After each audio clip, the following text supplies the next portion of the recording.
Okay, everything's nice and straight in here. Okay, can you pull the door open a little more? Right? Yeah.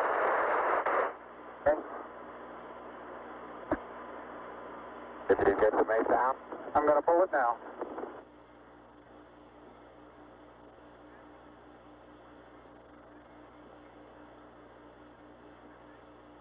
Houston, the mesa came down. All right.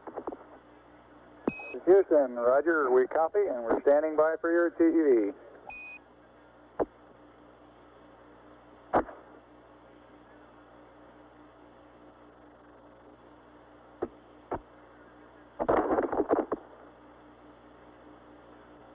Houston, this is Neil, radio check. Neil, this is Houston, loud and clear. Break, break. Buzz, this is Houston, radio check and verify TV circuit breaker in. Roger, TV circuit breakers in. And phase 5 clear. Roger. And we're getting a picture on the TV. TV. Okay. You got a good picture, huh? There's a great deal of contrast in it, and currently it's upside down on our monitor, but we can make out a fair amount of detail.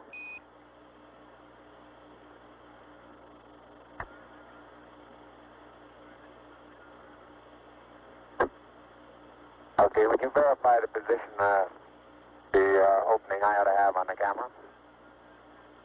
Stand by.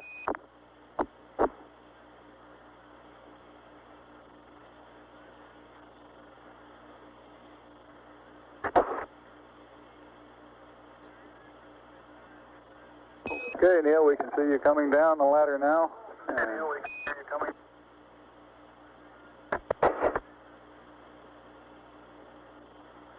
Okay, I just checked getting back up to that first step. That isn't collapsed too far, but it's adequate to get back up.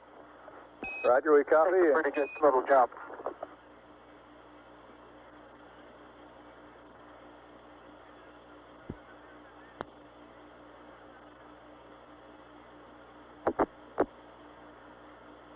Buzz, this is Houston.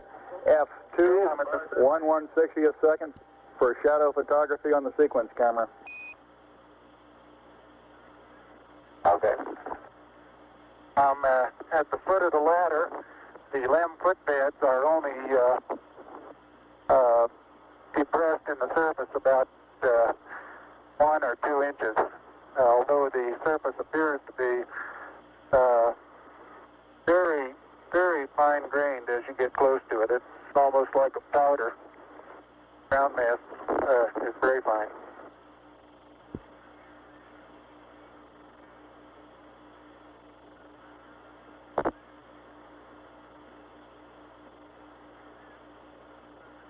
I'm going to step off the limb now.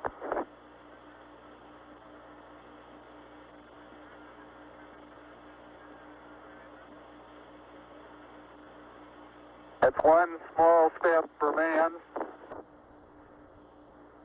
one giant leap for mankind.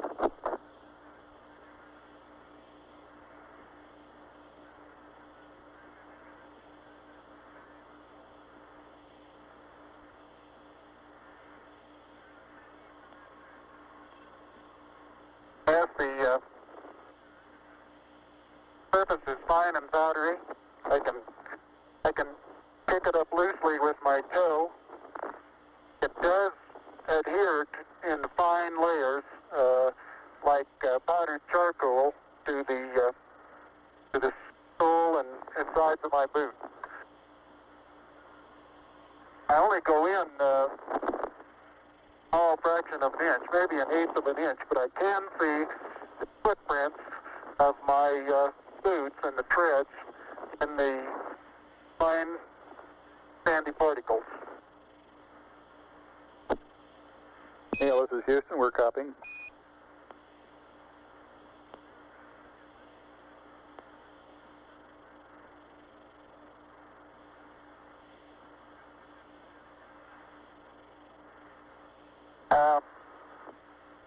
There seems to be no difficulty in moving around as we suspected.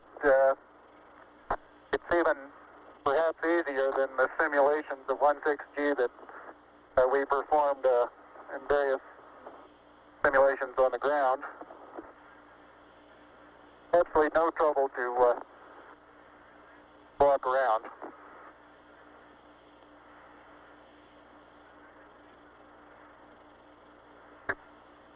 Okay, the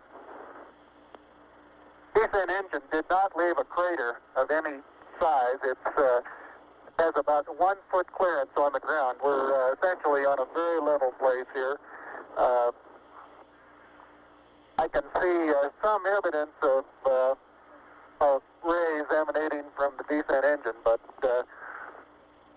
very insignificant amount.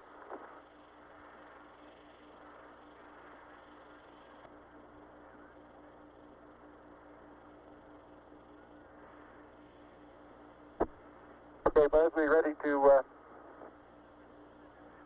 bring down the camera? I'm all ready. I think it's 2 miles squared away in good shape. Okay. Okay, you'll have to pay out all the LEC, Ned. Looks like it's coming out nice and evenly. Okay, it's quite dark here in the shadow and a little hard for me to see that I have good footing. I'll work my way over into the sunlight here without looking directly into the sun. Okay, it's taut now.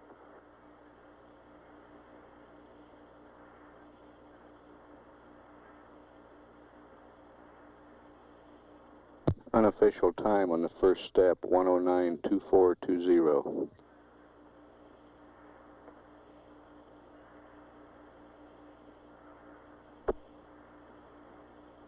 Okay, I think you're pulling the wrong one. I'm ready to pull it down now. There was still a little bit left in the... Okay, don't hold it quite so tight. Okay? Okay.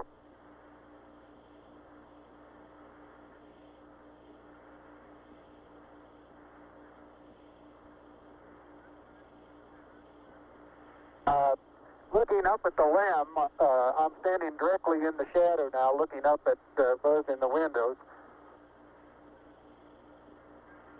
And I can see everything quite clearly. The light is sufficiently bright, backlighted into the front of the limb, that everything is very clearly visible.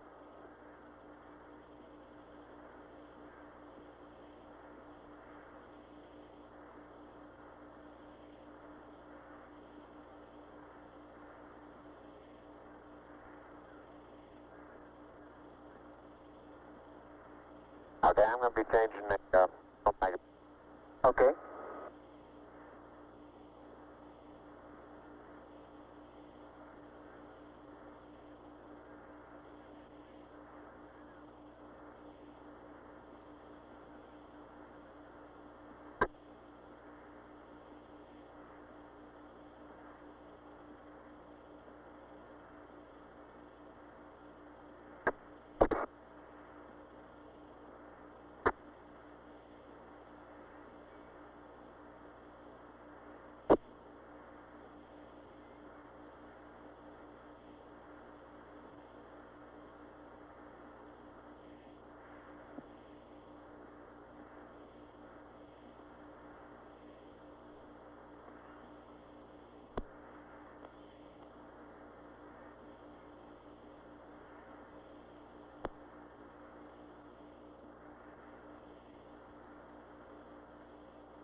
Surgeon says that Camera installed on the RCU bracket. surgeon says the crew is doing well. Data is good, crew is doing well. And I'm still in the LEC on the secondary stud.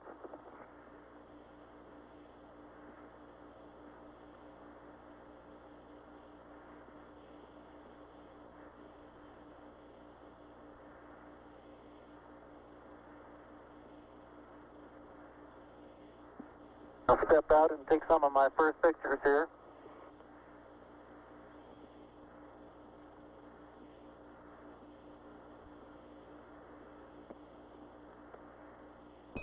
Roger, Neil, we're reading you loud and clear. Let's see, getting some pictures and the contingency sample.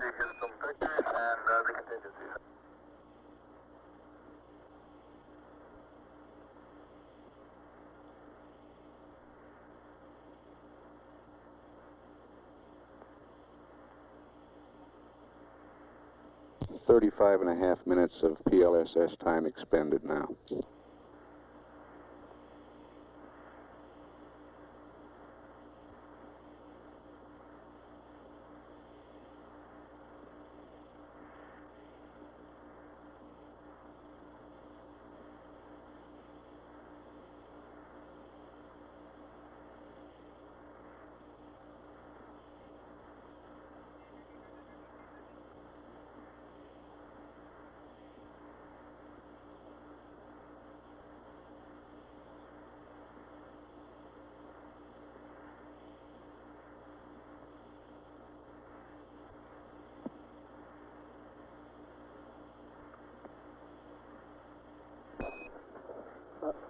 Neil, this is Houston. Did you copy about the contingency sample? Over.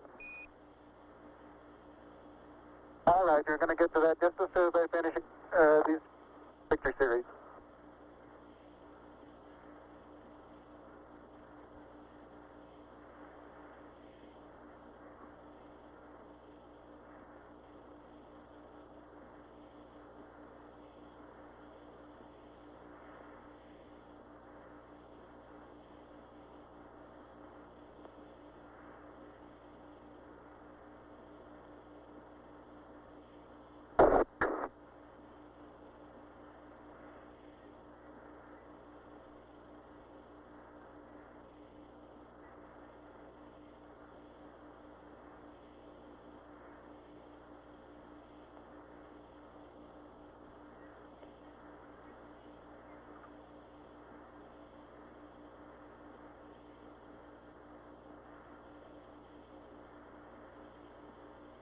Okay, gonna get the contingency sample there, Neil? All right. Okay, that's good.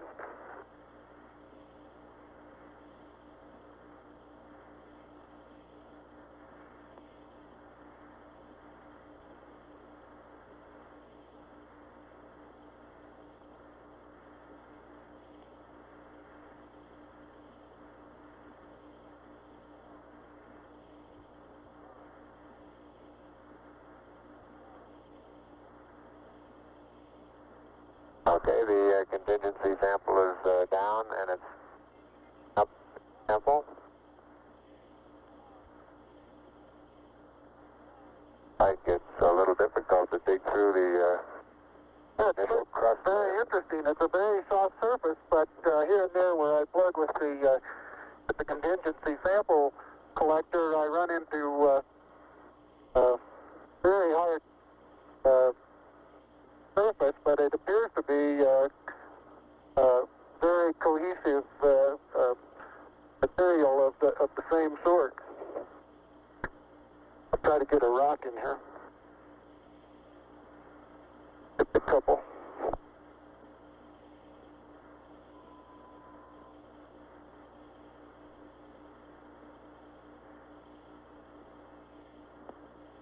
Oh, that looks beautiful from here, Neil. It has a stark beauty all its own. It's like much of the high desert of the United States. It's different, but it's very pretty out here.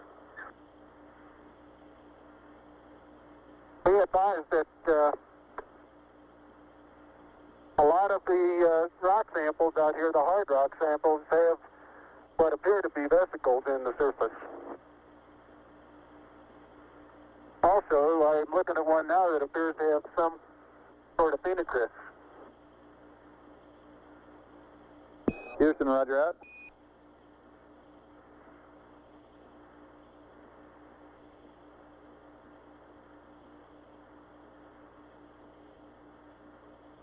Okay, the handle is off the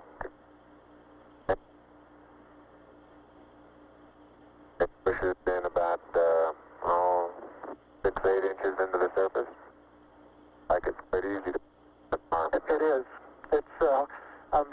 push it in farther, but it's hard for me to bend down farther than that. Didn't know you could throw so You far. can really throw things a long way up here.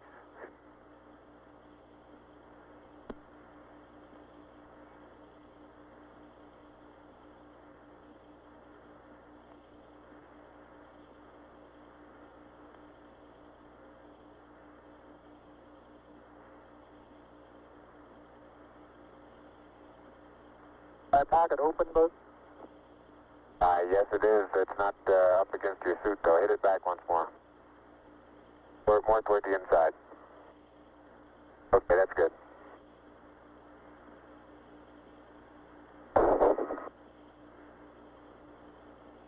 That in the pocket? Yeah, push down. Got it? Now, it's not all the way in. Push it. There you go.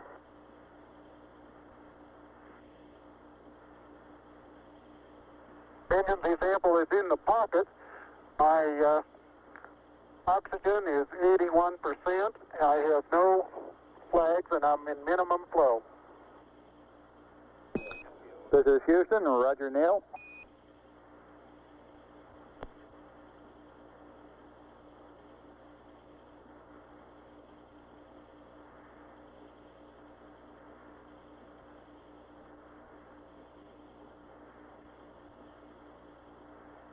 Okay, I got the camera going at 1 frame a second.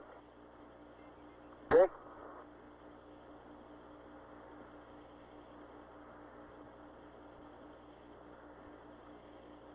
And I've got 80%, no flags. Good.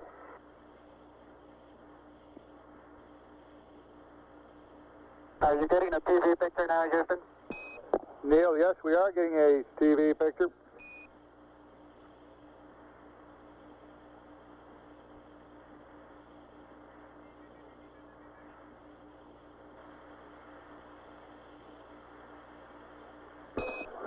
Neil, this is Houston. We're getting a picture. You're not in at the present time. We can see the bag on the LEC being moved by Buzz, though. Here you come into our field of view.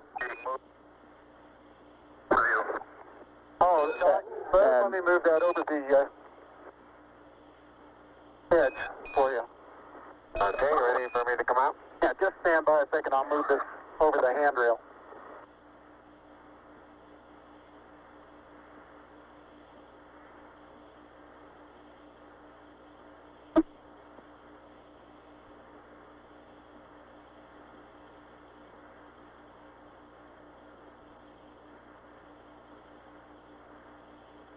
Okay? All right, that's got it. Are you ready? All set.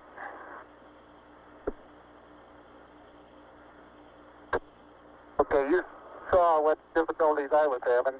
I'll try to watch your bliss from underneath here.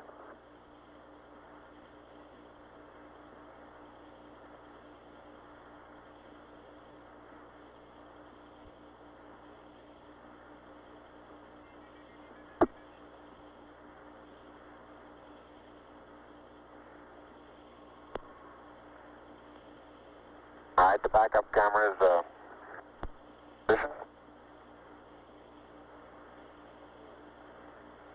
Okay, your bliss looks like it's clear and okay. Your toes are about to come over the sill.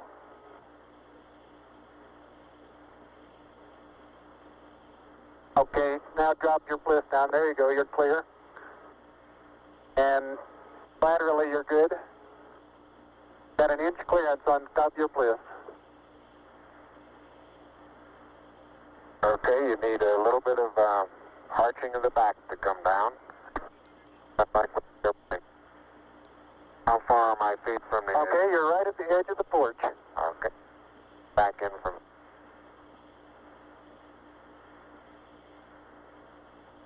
Small little foot movement.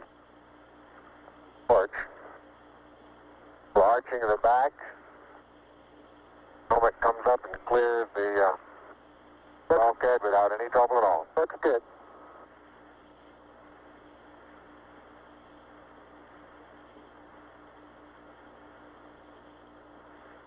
45 minutes PLSS time expended.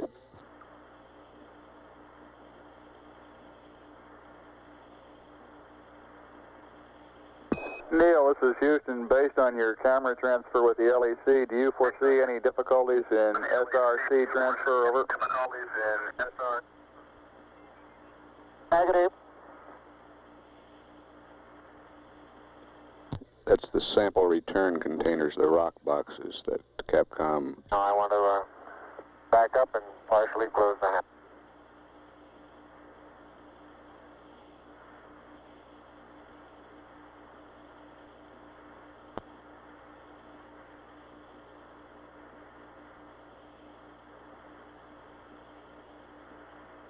Making sure not to lock it on my way out. Particularly good thought. That's our home for the next couple hours. We want to take good care of it. Okay, I'm on the top step and I can look down over the RCU and landing gear pad. That's a very simple matter to hop down from one step to the next. Yes, I found it to be very comfortable, and walking is also very comfortable.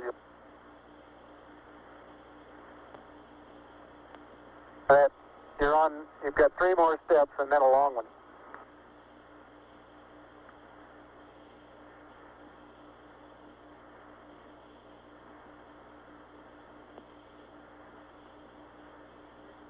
Okay, I'm going to leave that 1 foot up there and both hands down about the 4th rung up. There you go. Okay, now I think I'll do the same.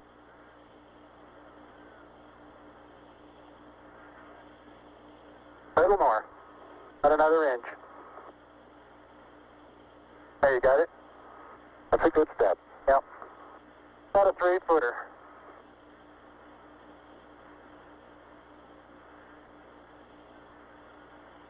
Beautiful view. Isn't that something? Magnificent sight out here. Magnificent desolation.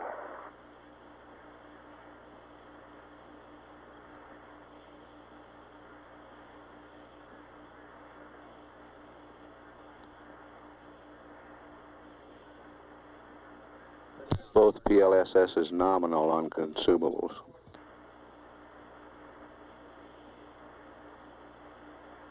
Looks like the secondary strut.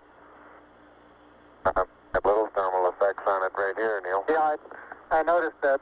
Seems to be the worst, although similar effects are on all around. Very, very fine powder, isn't it? Isn't it fine? Right in this area, I don't think there's much of any, but fine powder. Some clouds together, and it's hard to tell whether it's a clod or a rock. Notice how you can pick it out. Yeah, and it bounces and then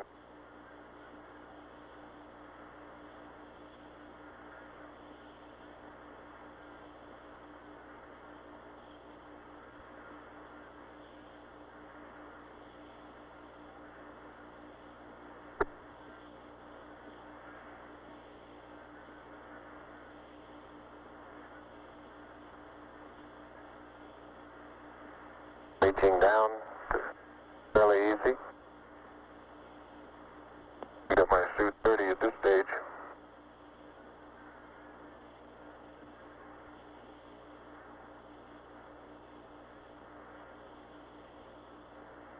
The mass of the backpack does have some effect in inertia.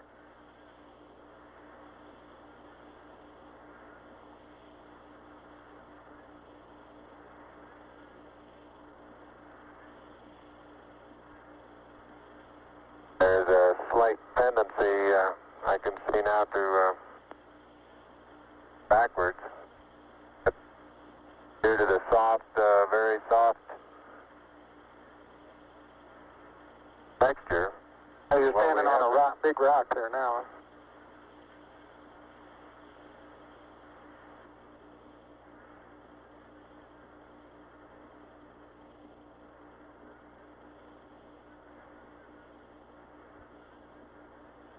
patcher didn't. No, it didn't. Absolute no crater there at all from the engine. No. I wonder if that right under the engine is where probe might hit. I'd like that. Yeah, I think that's a good representation of our sideward velocity of touchdown. That folded the probe. I'll see that probe over on the minus Y strut. Broken off and bent back up. That did, didn't it? The other two both bent over.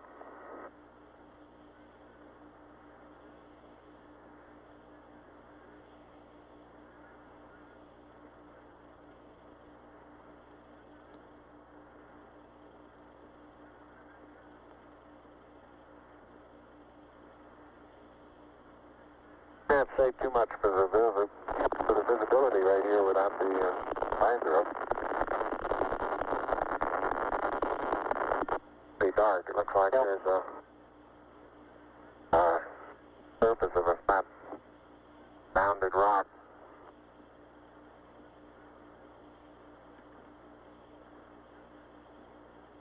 And incidentally, these rocks, very powdery surface.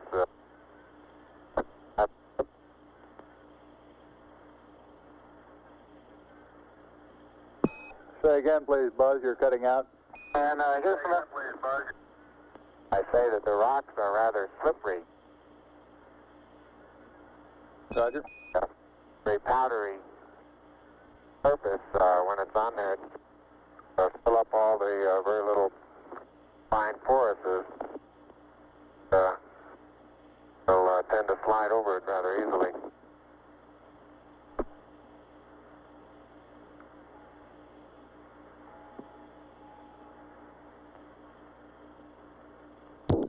Neil Armstrong getting ready to move the TV camera now out to its panorama position. Traction seems quite good. Particular area.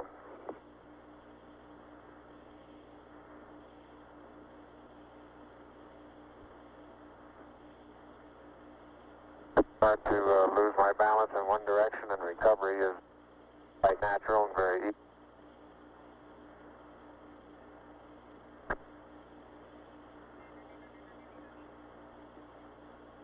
And moving arms around Jack doesn't off the surface. Not quite that light-footed. And I have the insulation off the Mesa now. The Mesa seems to be in good shape. You have to be careful that you're leaning in the direction you want to go, otherwise you slightly inebriate. In other words, you have to cross your foot over to stay underneath where your center of mass is.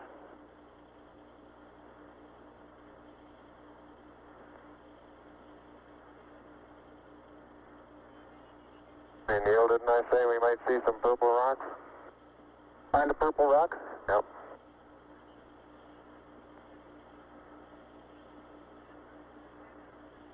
Very small, sparkly fragments are rock. They're reflecting sun in places. That would make a first guess at some sort of biotite.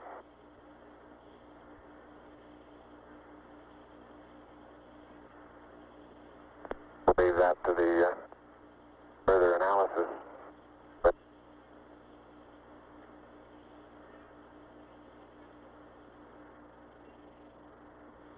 soil compacts underneath. Completely no. You don't sink down more than a quarter of an inch.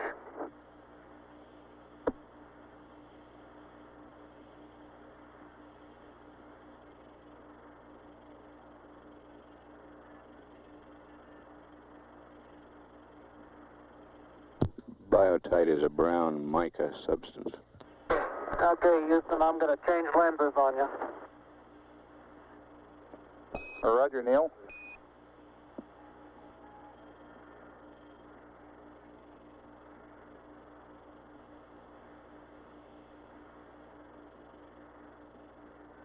Life support consumables still looking good.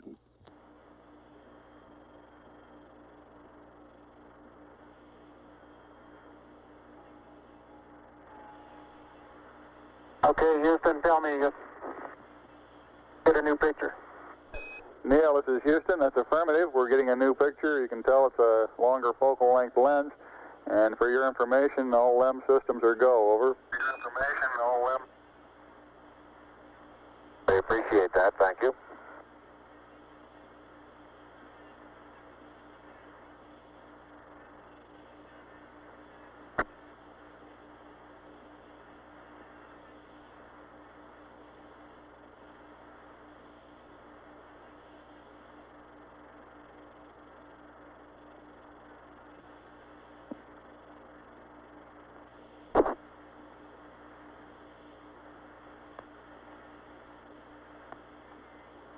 Is now unveiling the plaque that is.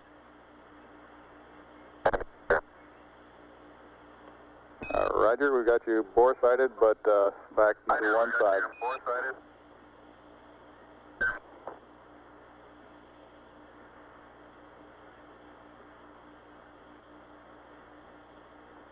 For those who haven't read the plaque, we'll read the plaque that's on the front landing gear of this LEM.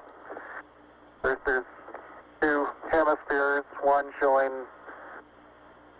each of the two hemispheres of Earth.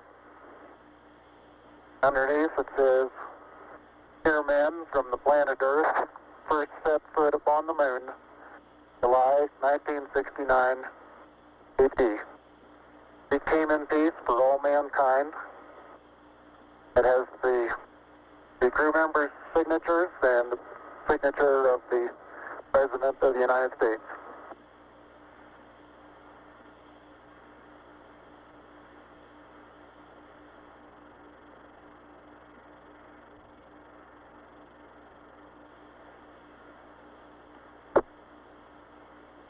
Ready for the camera? I'll get it. No, you're taking TV on him. Touch the LEC there.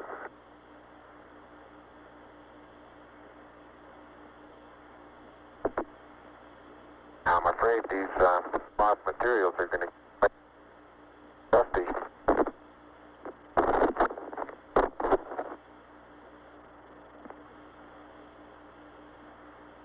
The surface material, powdery. I don't know how good your lens is, but if you can touches, like gloves.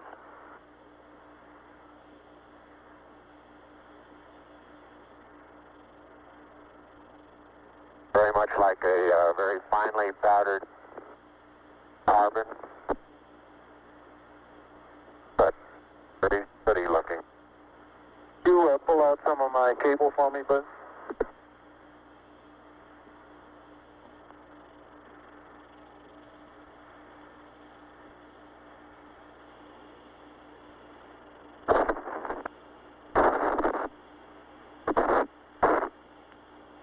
Houston, how close are you able to get things in focus?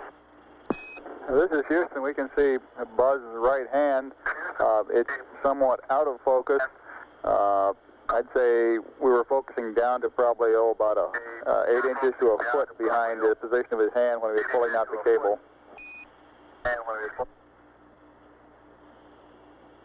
Okay, how's the temperature looking there? Temperature of the camera is showing cold. I'm a little cool. I think I'll take.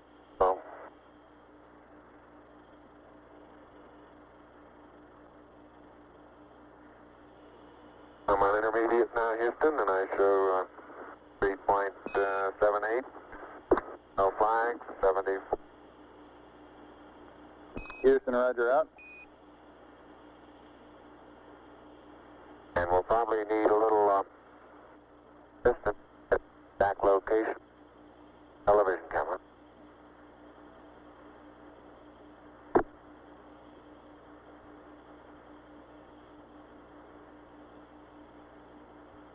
And Neil, look at the minus Y strut. Your direction of travel there. Traveling from right to left. Right.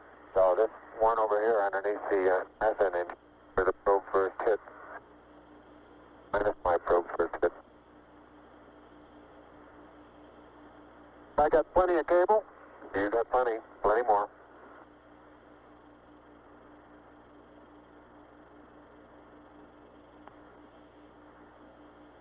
Okay, I think I got the end of it.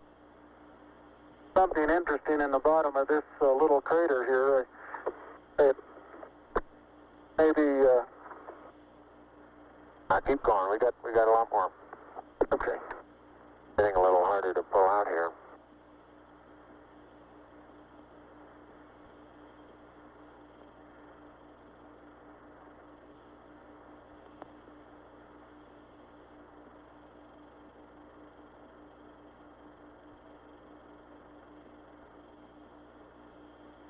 If you stand on the ladder facing forward, the minus Y strut is the landing gear to your left. Say I am, Buzz. 40, 50 feet. Why don't you turn around and let them get a view from there and Okay. see what the field of view looks like. You're backing into the cable. Okay. Turn around to your right, you better. I don't want to go into the sun if I can avoid it. That's right, yeah. I just leave it. All right, let it Sit settle like there. that and walk around it.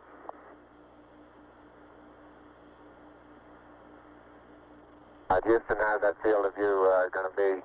Pick up the mesa far away? Right.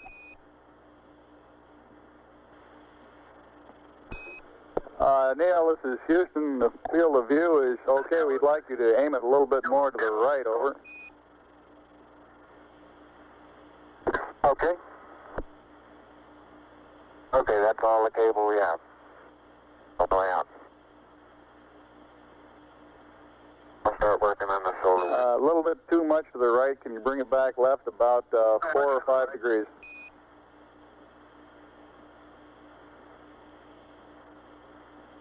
Okay, that looks good, Neil. Hey, that looks good, Neil. Okay, now, think I ought to be farther away or closer? Can't get too much further away. Let's try it like that for a while. I'll get a couple panoramas with it here. Roger, you look okay as far as distance goes, Neil, and we'll line you up again when you finish the panorama. You're going too fast on the panorama sweep. You're going to have to stop for... I haven't stopped. I haven't set it down yet. That's the first picture in the panorama. Right there. Roger.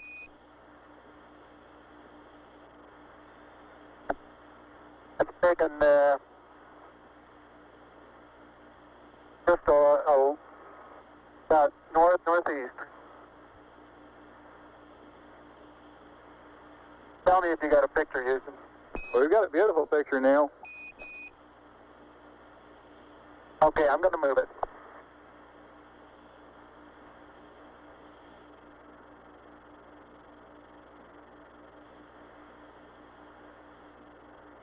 Okay, there's another good one.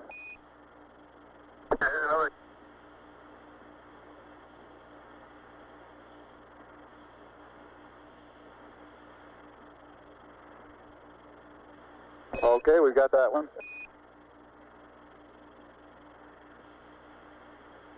Okay, now this one's right down sun, straight west. And I want to know if you can see an angular rock in the foreground. Roger, we have a large angular rock in the foreground, and it looks like a much smaller rock a couple of inches to the left of it, over. Right, and then on beyond it about 10 feet is an even larger rock that's very rounded.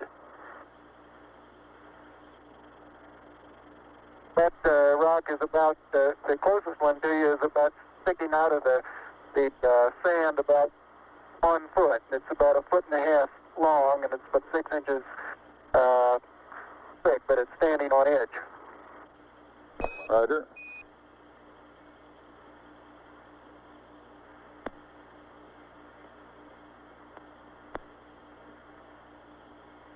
Okay, Neil, I've got the table out. The bag deployed. We got this view, Neil.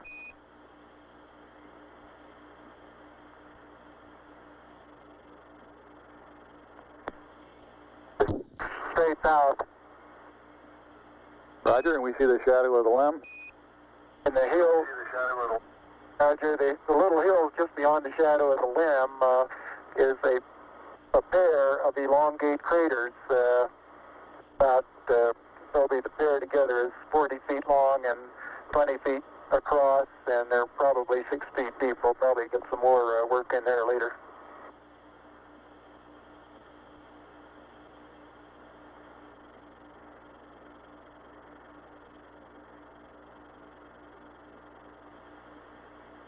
Roger, and we see Buzz going about his work. How's that for a final?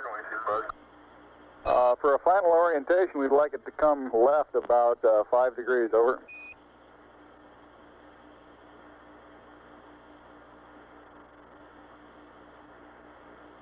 Back to the right about half as much. Okay.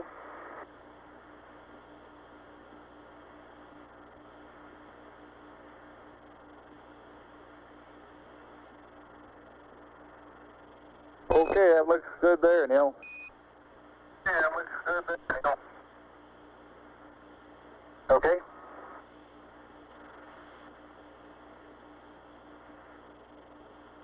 One hour, 7 minutes time expended.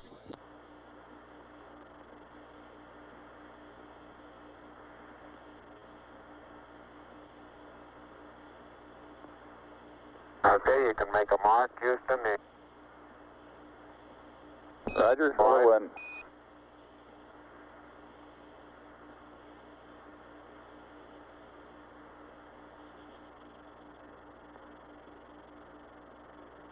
And incidentally, you can use the shadow that the staff makes to assist you in getting it perpendicular.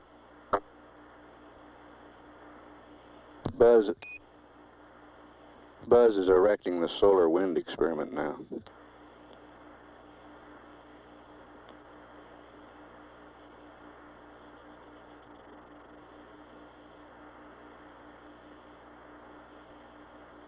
Some of these small depressions big soft, and you tend to think, oh, maybe 2 or 3 inches.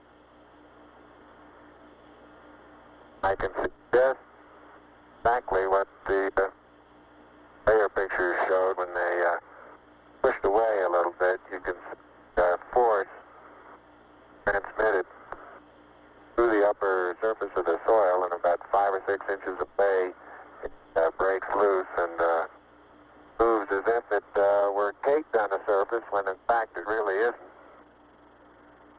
I notice in the soft spots where we have footprints nearly an inch deep that the soil is very cohesive, and it will retain a slope of probably 70 degrees on the side of the footprint.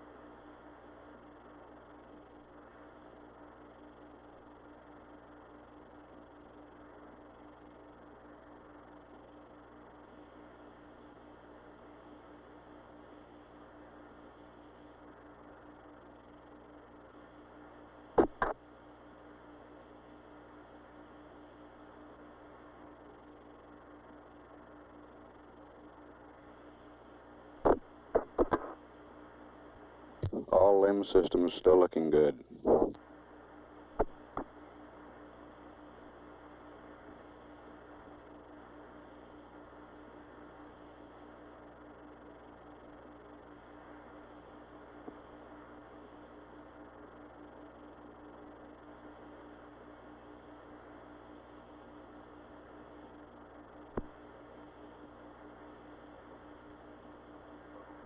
Okay?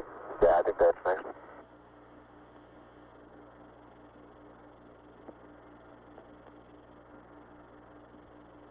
Dead end, come on.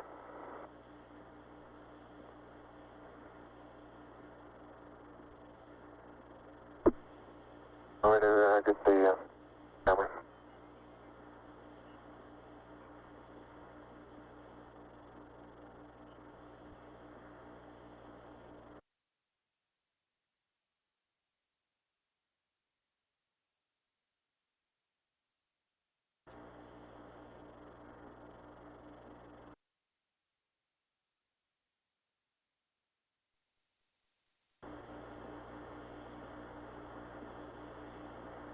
Head up to the rocker.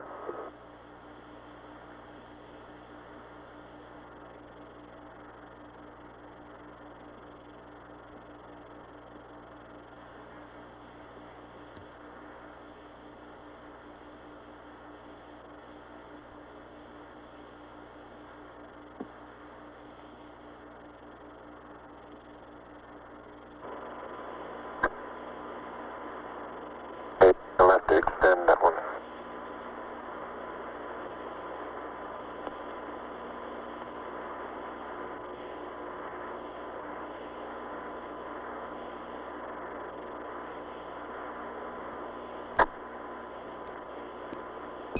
Columbia, Columbia, this is Houston, ALS, over. Houston, ALS, over.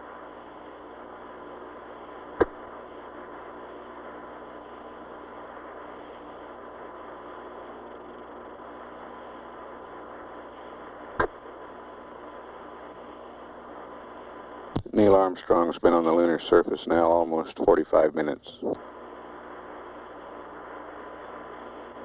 Thanks, man. I don't have a camera.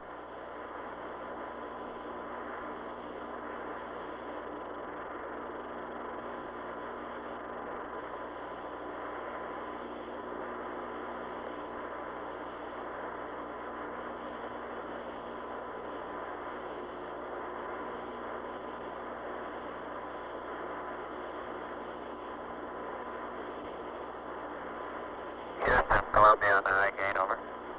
Columbia, this is Houston, reading you loud and clear, over. Yeah, this is Houston reading. Yeah, radio loud and clear. How's it going? Roger, the EVA is progressing beautifully. I believe they're setting up the flag now. Great. I guess you're about the only person around that doesn't have TV coverage of the scene. That's all right. I don't mind a bit.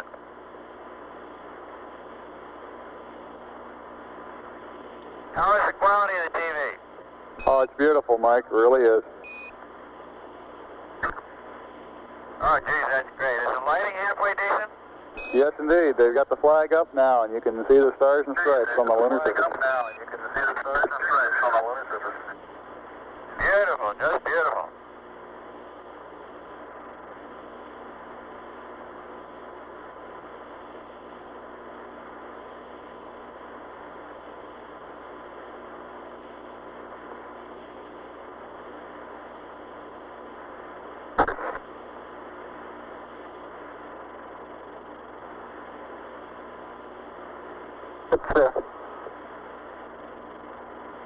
See if you can pull that end off a little bit. Straighten that end up a little.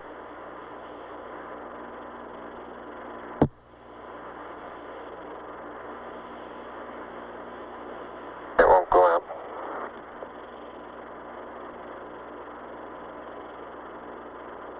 Okay.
Neil, this is Houston, radio check, over. All right, you're Houston, loud and clear. Roger out. Loud and clear, Houston. Roger, Buzz.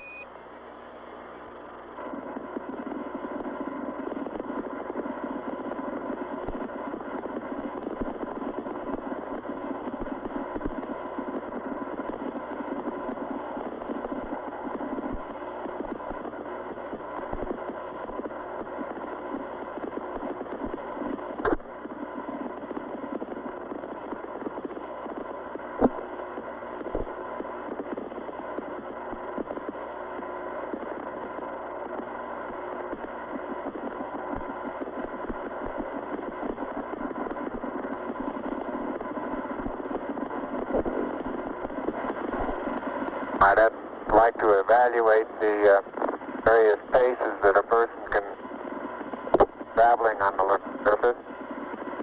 Leave them out of your field of view. Is that right now, Houston? That's affirmative, Buzz.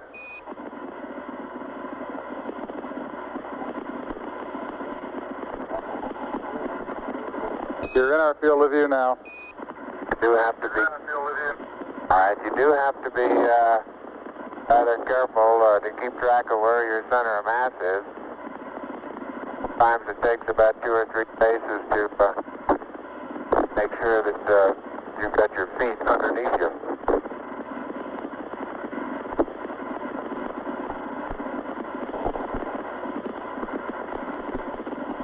And about 2 or 3 or maybe 4 easy paces can bring you to a fairly smooth stop.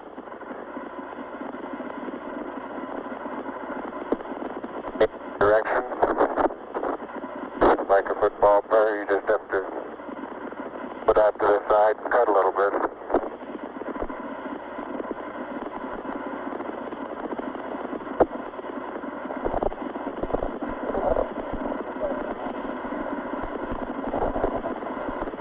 So-called kangaroo hop does work, but it seems your forward ability is not quite as good as it is in the conventional, more conventional one foot after another.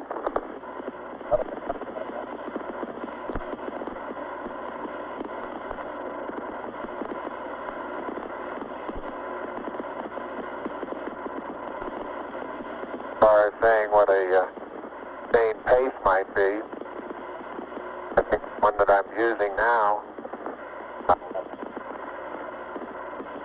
would get rather tiring after several hundred. But this may be a function of the suit as well as lack of gravity force here.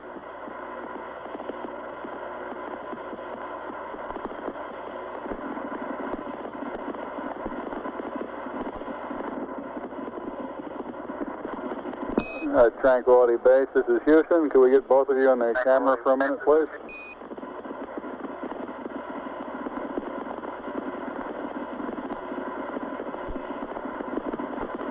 Say again, Houston? Roger, we'd like to get both of you in the field of view of the camera for a minute.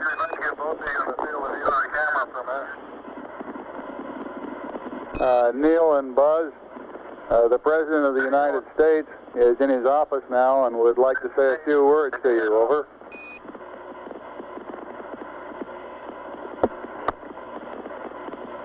That would be an honor. Go ahead, Mr. President. This is Houston out. Hello, Neil and Buzz. I'm talking to you by telephone from the Oval Room at the White House. And this certainly has to be the most historic telephone call ever made. I just can't tell you how proud we all are of what you do. For every American, this has to be the proudest day of our lives. And for people all over the world, I am sure they too join with Americans in recognizing what an immense feat this is. Because of what you have done, the heavens have become a part of man's world.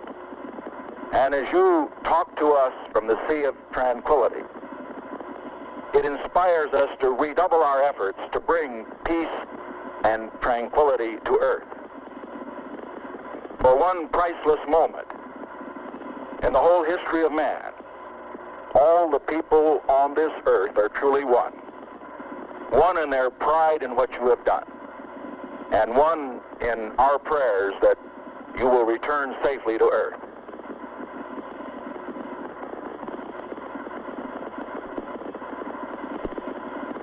Thank you, Mr. President. It's a great honor and privilege for us to be here representing not only the United States, but men of peace of all nations, men with interest and a curiosity, and men with a vision for the future. Honor for us to be able to participate here today. And thank you very much, and I look forward, all of us look forward to seeing you on the Hornet on Thursday. Look forward to that very much, sir.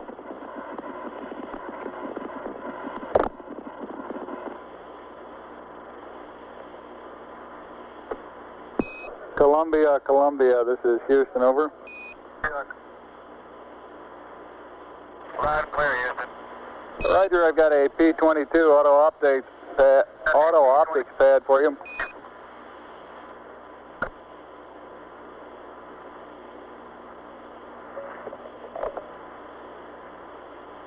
Roger, go ahead. Roger, P-22, landmark ID, LEM, T1 1102656, T2 1103206, 3 miles south. Time of closest approach 1103340. Shaft 353.855. Trunnion 46.495. Roll 0. Pitch 250. Yaw 0. Over.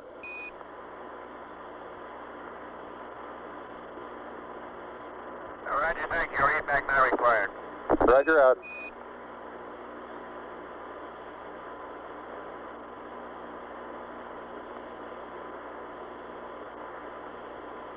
Houston, it's very interesting to note that when I kick my foot this trail with no atmosphere here in this cavity, they seem to leave, and most of them have about the same angle of departure and velocity. Where I stand, the large portion of them will impact at a certain distance out. There are several certain percentage, of course, that will impact different regions out, but it's highly dependent upon initial trajectory upwards, determines where most of the majority of the particles come down, like the terrain.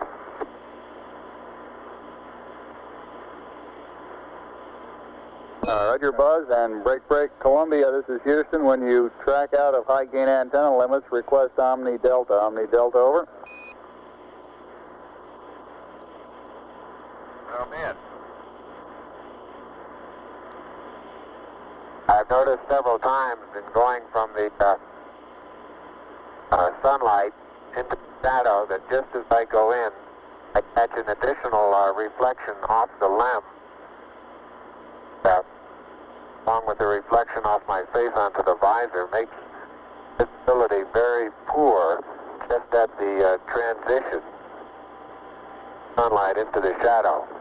I essentially have so much glare coming onto my visor, I'm under shadow until helmet actually gets shadow, and then it takes a short while for my eyes to adapt to lighting conditions.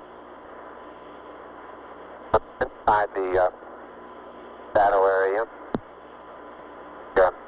visibility, as we've said before, is not too great, but both visors up, we can certainly get what sort of footprints we have and the minimal condition of the soil. Again, after being out in the sunlight a mile, it takes watch it, Neil. Neil, you're on the cable. Okay. Yeah, lift up your right foot. Right foot. It's still, your toe is still hooked in it. That one? Yeah, it's still hooked in it. Wait a minute. Okay, you're clear now. Thank you. Let's move that over this way. Neil Armstrong has the scoop for the bulk sample collection.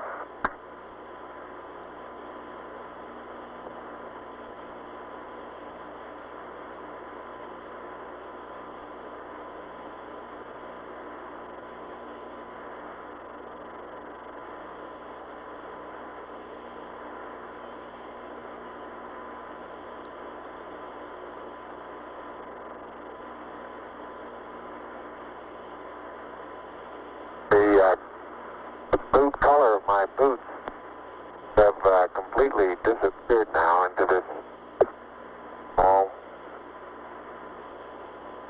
Still don't know exactly what color to describe this other than grayish cocoa color. Seems to be covering most of the wider part of the boot. Color that had very fine particles.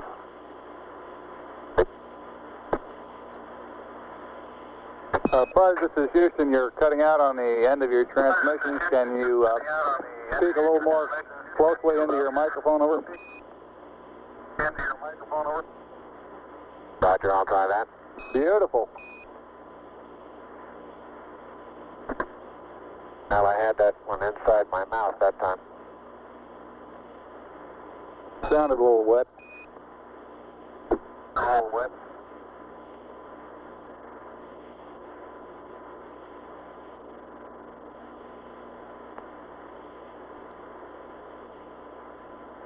Neil's been on the surface an hour now.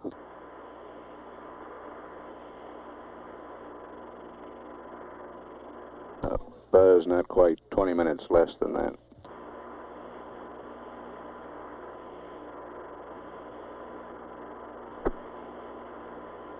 In general, time spent in the shadow doesn't seem to have any thermal effects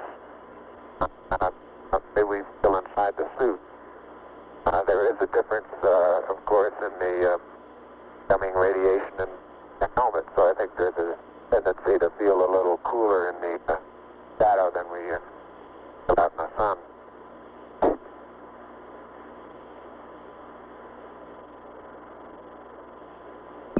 Columbia, this is Houston, over. Columbia, this is Houston, over.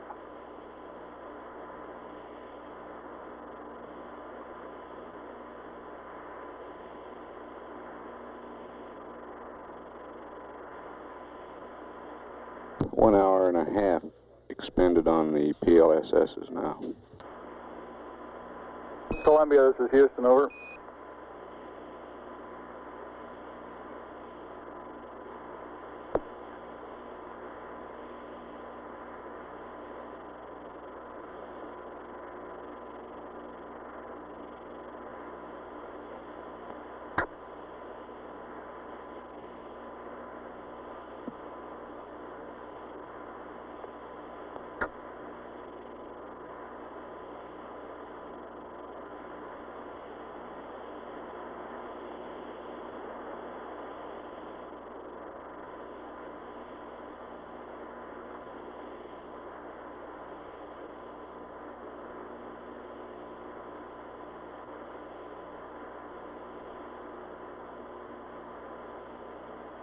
Columbia, this is Houston, over.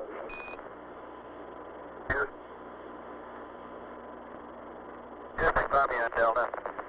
Roger, you should have VHF AOS with the LEM right about now. VHF LOS will be at 40 minutes, 15 seconds, over. Thank you.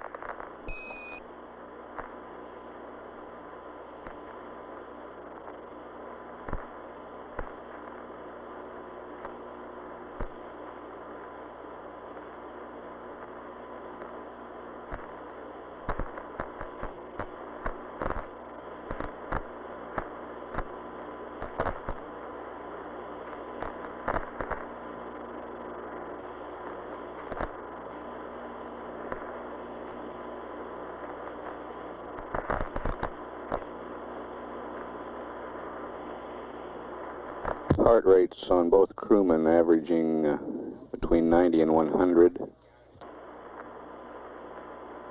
Flight surgeon reports they're right on the predicted number of the BTU units expended in energy of work. And he thinks they're in great shape. If I look around the area, the contrast in general is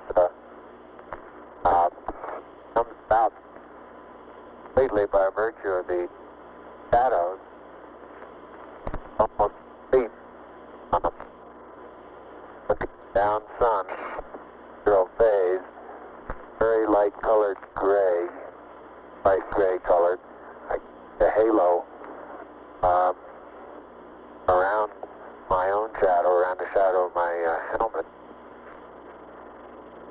Then as I look off cross sun, the contrast becomes strongest in that the surrounding color is still fairly light.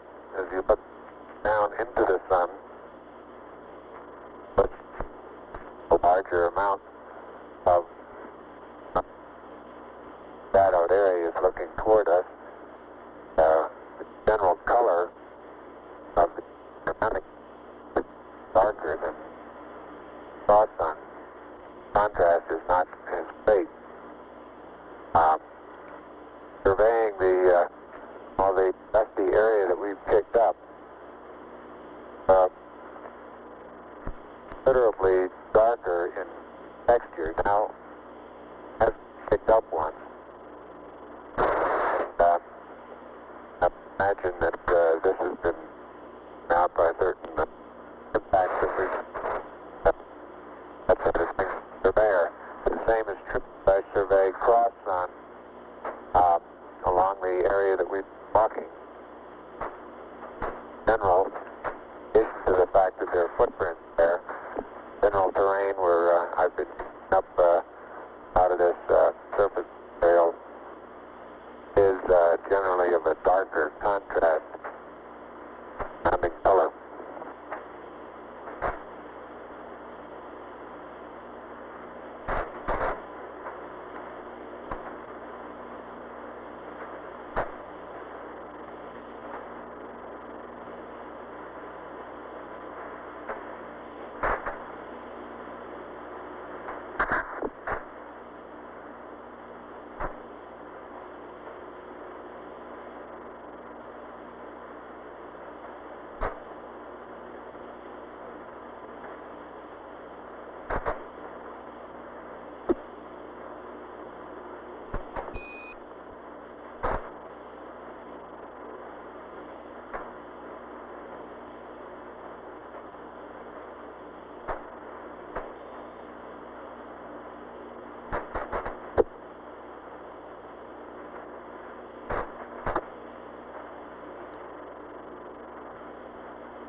You can see Neil Armstrong bringing scoop. The panorama I'll be taking is about 30 to 40 feet out the bus. But Say again which strut, please, Buzz. So it seems the plus V strut. Roger. And, right in this area there are two craters. The one that's right in front of me now as I look off in about the 11 o'clock position from spacecraft, about 30 to 35 feet across, and several rocks and boulders 6, 8 inches across, different sizes.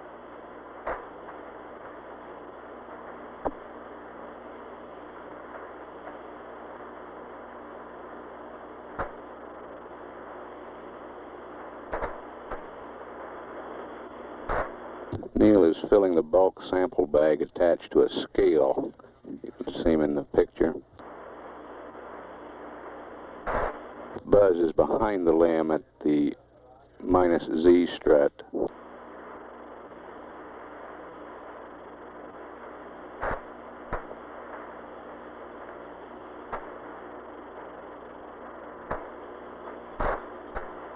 That's the landing gear directly opposite the ladder.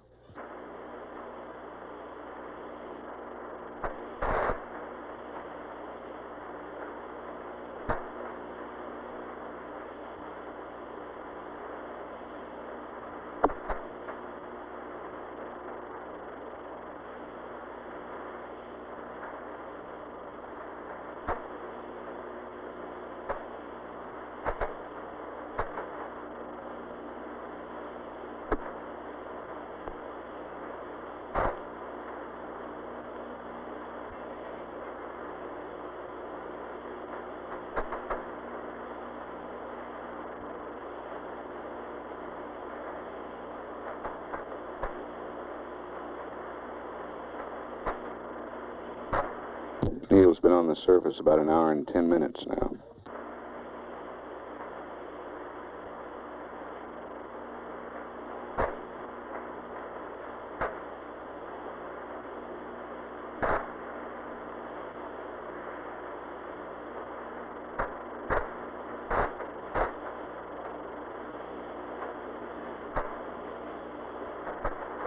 I'm now in the area of the minus Y strut. Taking some second photograph.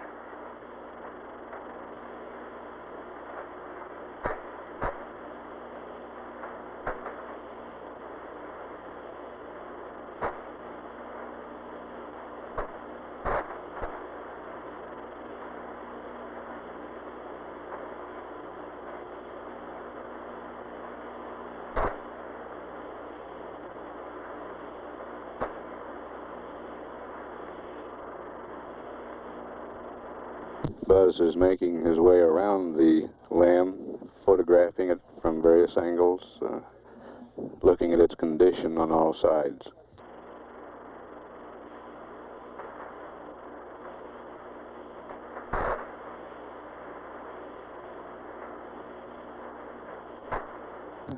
Neil's still occupied with the bulk sample.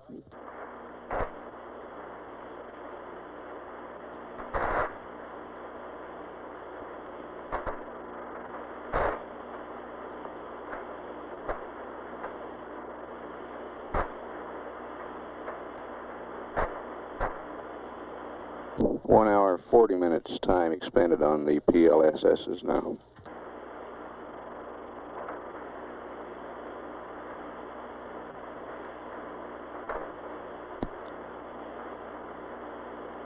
How's the bulk sample coming, Neil? Bulk sample is just being sealed.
Columbia, this is Houston. Go ahead, over.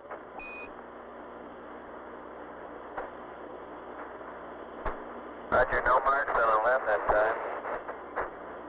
I did see a suspiciously small white object with coordinates are.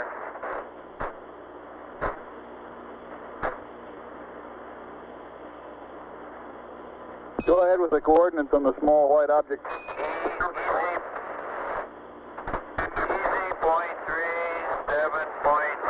But I'm sure the gentleman is right on the southwest rim of a crater.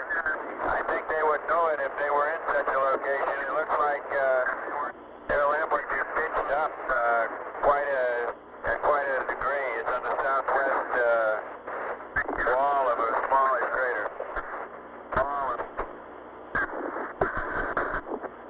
Roger, copy Echo decimal 3 and 7 decimal 6.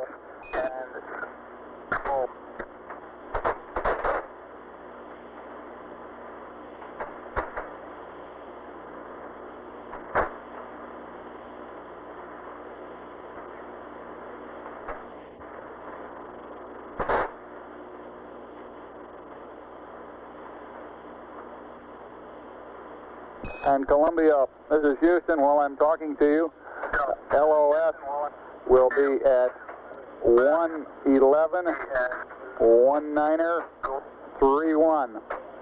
AOS 112 0543. Over.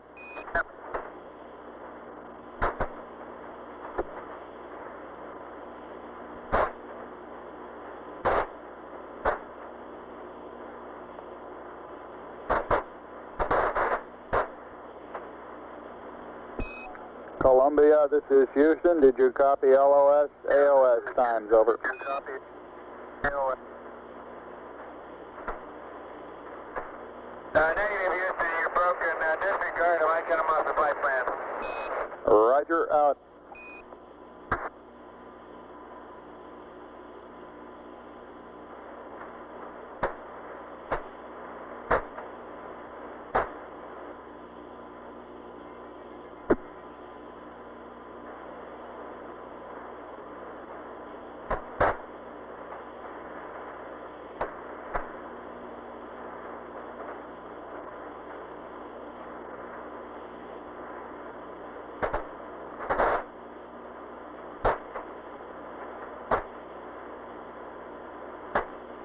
The exhaust deflector that's mounted on quad 1 seems to be a good bit more wrinkled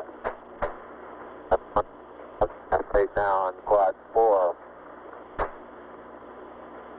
You're breaking up again, Buzz. Breaking up again, Buzz. I say the jet deflector that's mounted on quad 4 seems to be, the surface of it seems to be more wrinkled than the one that's on quad 1.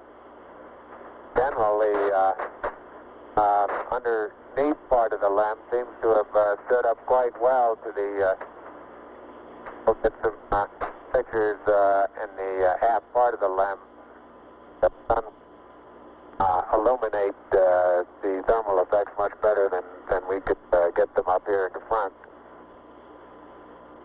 Roger, out. I want to get some particular photographs of the bulk sample area, Neil. Okay.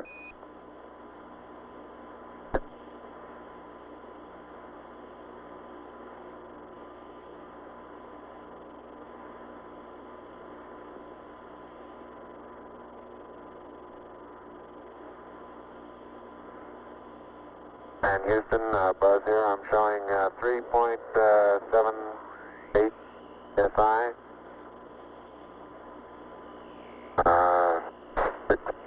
3%, no flags. Adequate. Light warming fingered.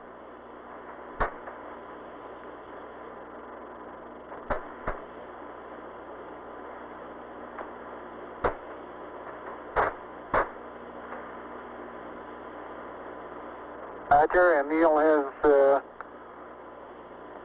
66%, O2, no flags, minimum cooling, and the suit pressure is 382. Houston, roger, out.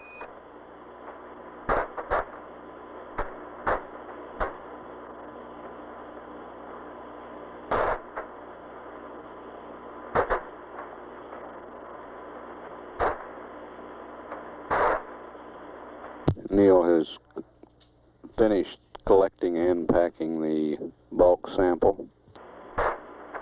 Buzz, this is Houston. Have you removed the close-up camera from the Mesa yet? Over.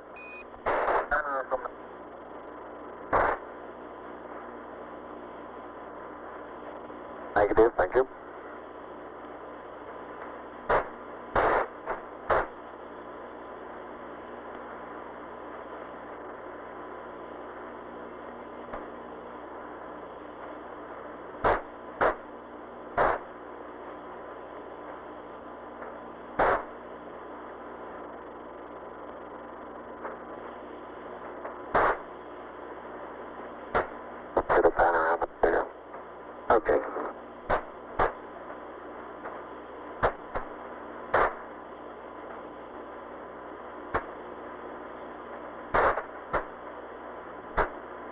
Got it? Got it.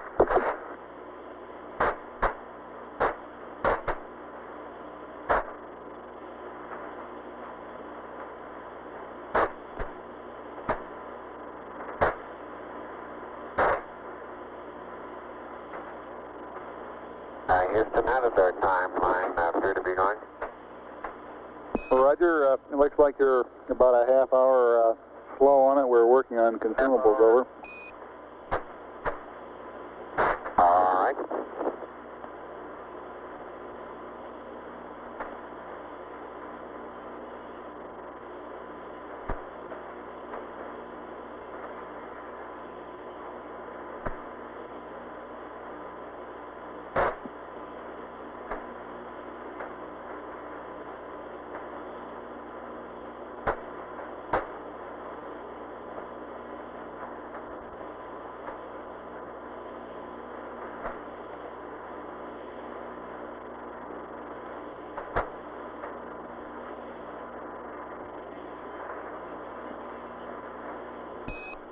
Neil and Buzz, this is Houston. To clarify my last, your consumables are in good shape at this time. The 30-minute reference was with respect to the nominal timeline, over. Roger, I understand that.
Neil's been on the surface now slightly over an hour and 20 minutes.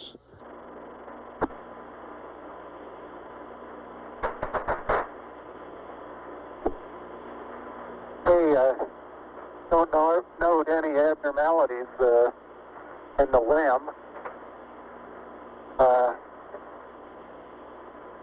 Quads seem to be in good shape. The primary and secondary struts are in good shape. Antennas are all in place. There's no evidence of problem underneath the limb due to either the engine exhaust or drainage of any kind.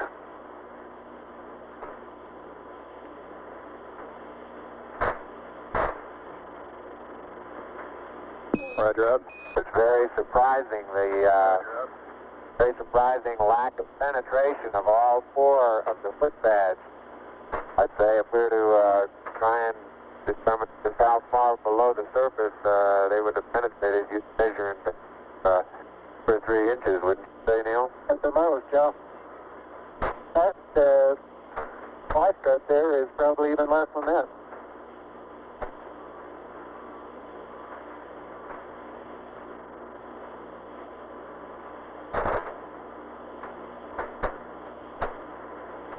All right, great job.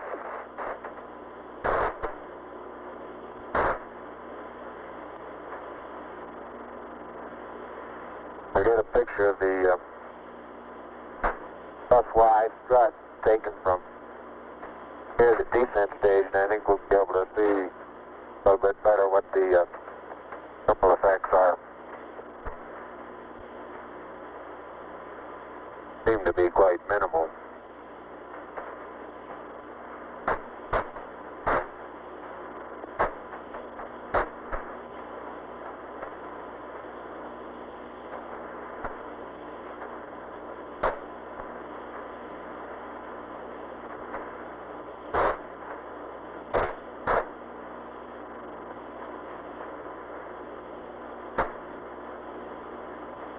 picture taken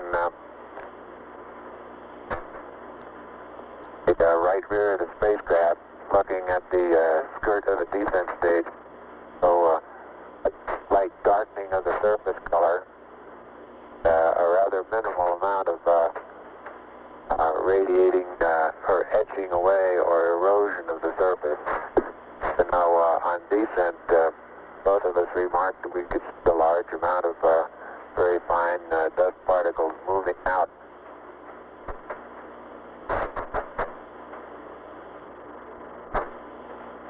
It was reported beforehand that we would probably see an outgassing from the surface after actual engine shutdown, but I recall I was unable to verify that.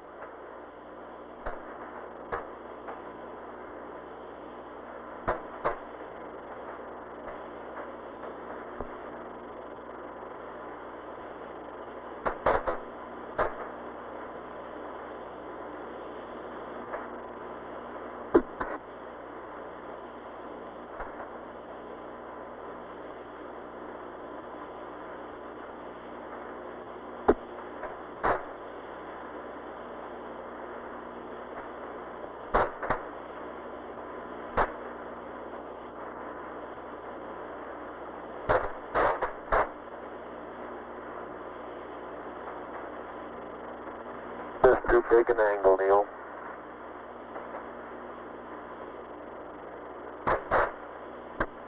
Yep. I think you're right.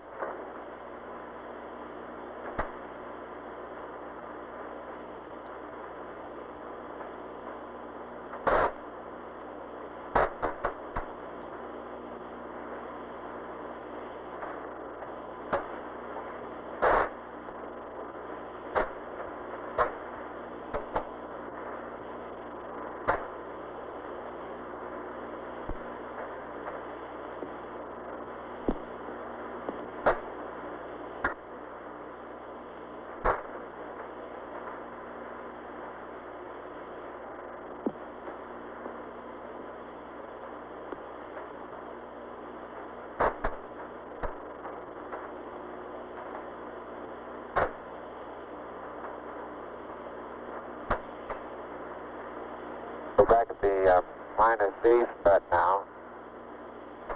Stereo pair we're taking to the bed will take very little force of impact that we actually had.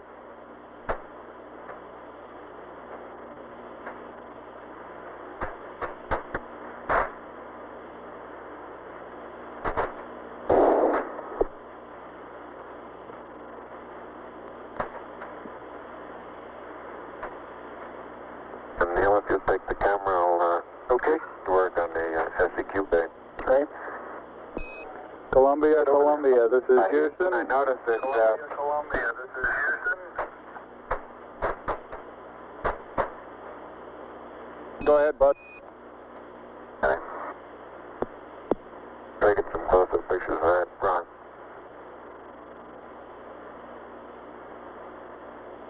I was saying that Houston stop and take a photograph of something and then want to start moving again sideways. Quite a tendency to start doing it with just gradual sideways hops because you start getting momentum. Roger.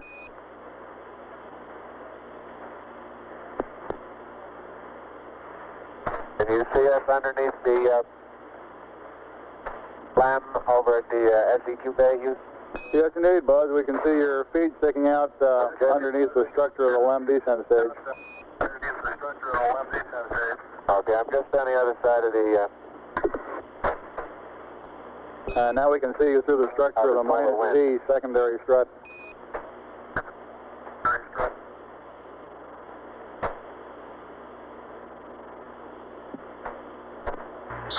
The SEQ bay We don't necessarily need one high gain, but we're going to lose him scientific altogether. experiments to be left on the surface of the moon. The laser reflector. They're open, and it looks like they're going to stay up without any problem.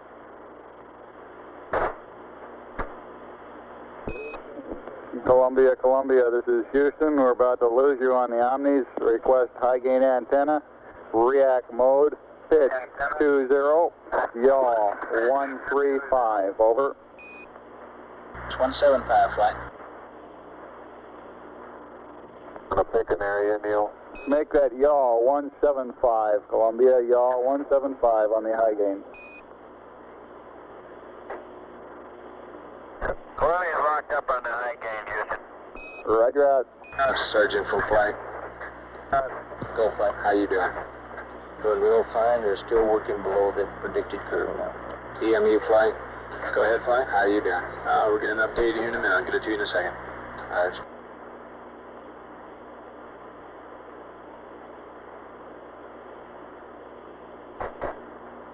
Flight econ. Surgeon says everything looks fine. Go ahead. Once again, our mixing valve has worked very nominal. Roger. You might tell Columbia that, Capcom. Stand. Okay.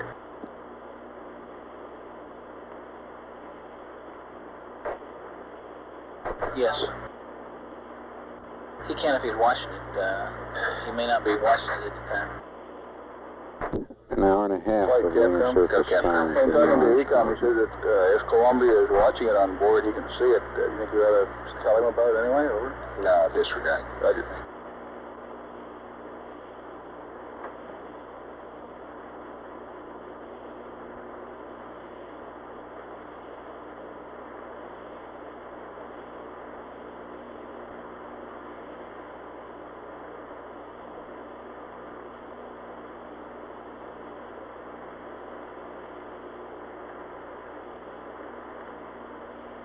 Houston, the passive seismometer has been deployed manually.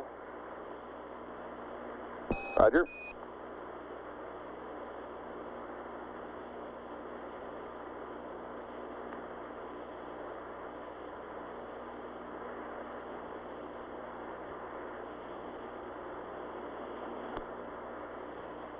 They've been on the portable life support systems for 2 hours now.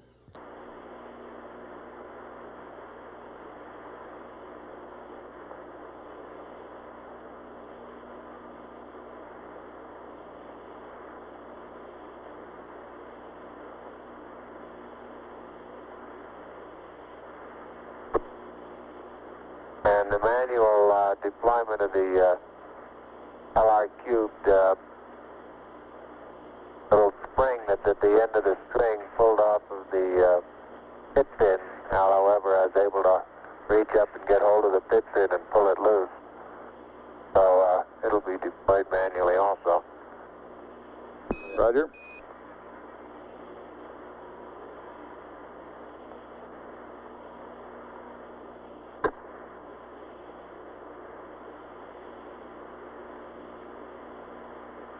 And the panorama is complete in the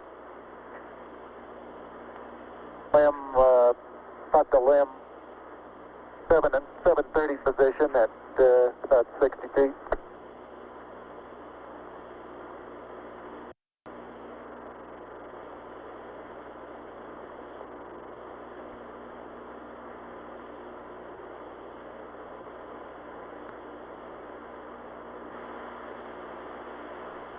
That's Neil Armstrong to the left of the screen. By that. Doors are closed and locked. Roger.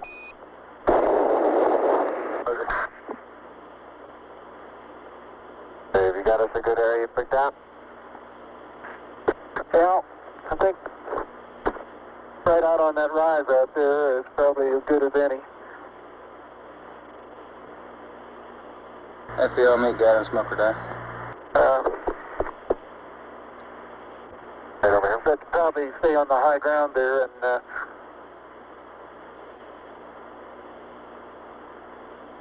Much at the edge of that crater is yeah, rather that's real soft. soft there, isn't it? Got a couple of close-ups on these quite rounded, large boulders.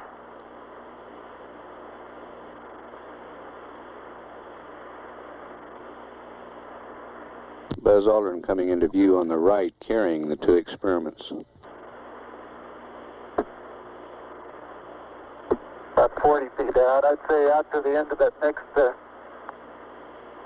Well, it's going to be a little difficult to find a good level spot here. Top of that next little ridge there, wouldn't that be a pretty good place?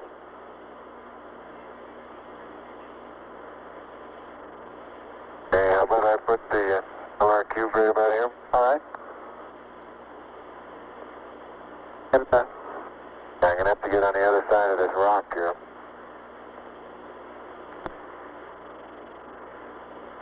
I would go right around that crater to the left there.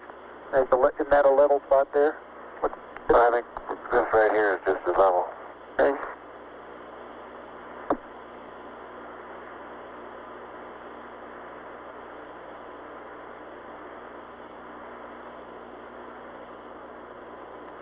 And they will be out of the camera's field of view while setting up these experiments.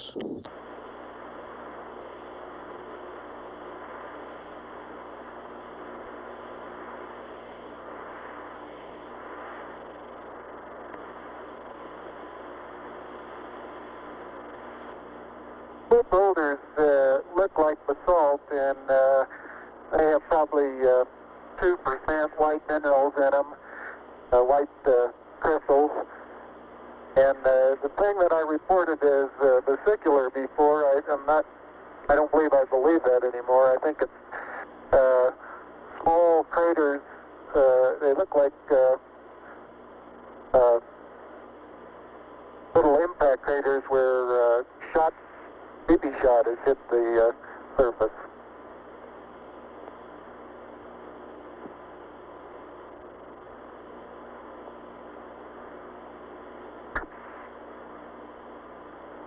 EMU flight. Go ahead, flight. How you doing? Okay, it looks like we recovered a little bit. We've got about 15 minutes, and for the extension, be on the 240. Consumable-wise, how you counting the 240? Where'd you start? The clock up. Are you on the clock up front? Roger. That's the one that was started when he Buzz hacked his watch. Depressurize the cabin, Roger. We just keep slipping the activities back and projecting our profiles. And the current rate right now is around 15 minutes beyond 240. Okay, and you're going with that clock up there? That's fine.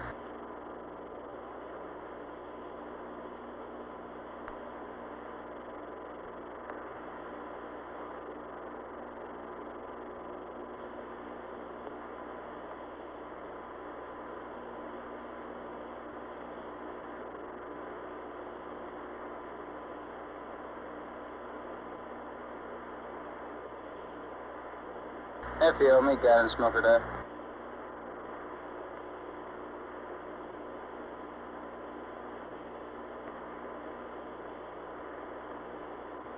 Hi, Houston, I have the seismic experiment flipped over now, and I'm aligning it with the sun. I'm having a little bit of difficulty getting the beef still in the center. Wants to move around and around on the outside. Find any spot, any hole. You're cutting out again, Buzz.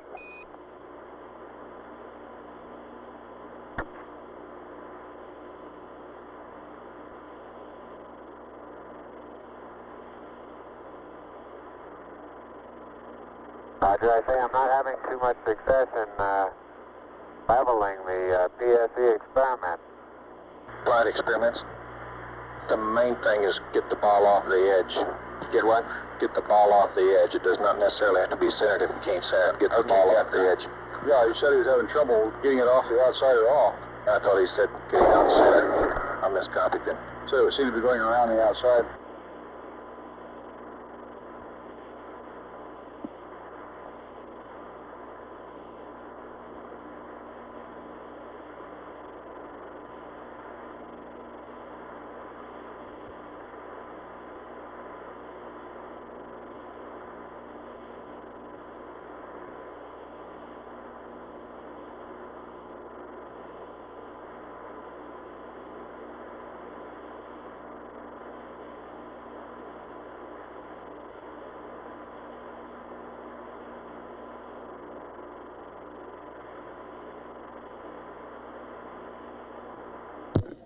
The laser reflector EMU is flight EMU. Is that 15 minutes on water? That's affirmed. installed and the bubble level. That was based on the last update we had. We're still looking into it. Appears to be good. Roger. Neil, this is Houston. Roger out. Hey, you want to take a look at this BB, see what you make out of it?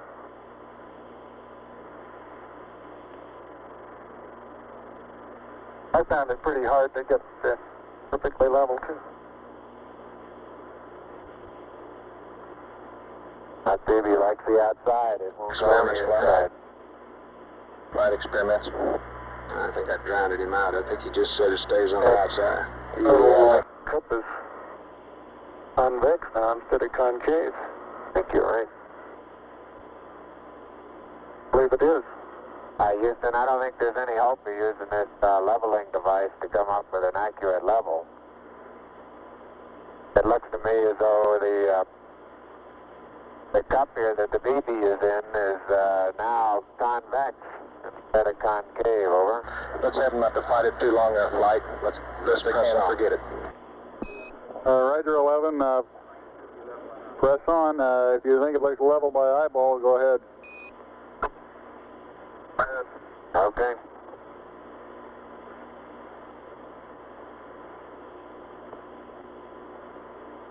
Surgeon from flight. The bubble they're Flight, they discussing look okay to is you? on a leveling Here's device predicted. on the Okay. passive seismometer.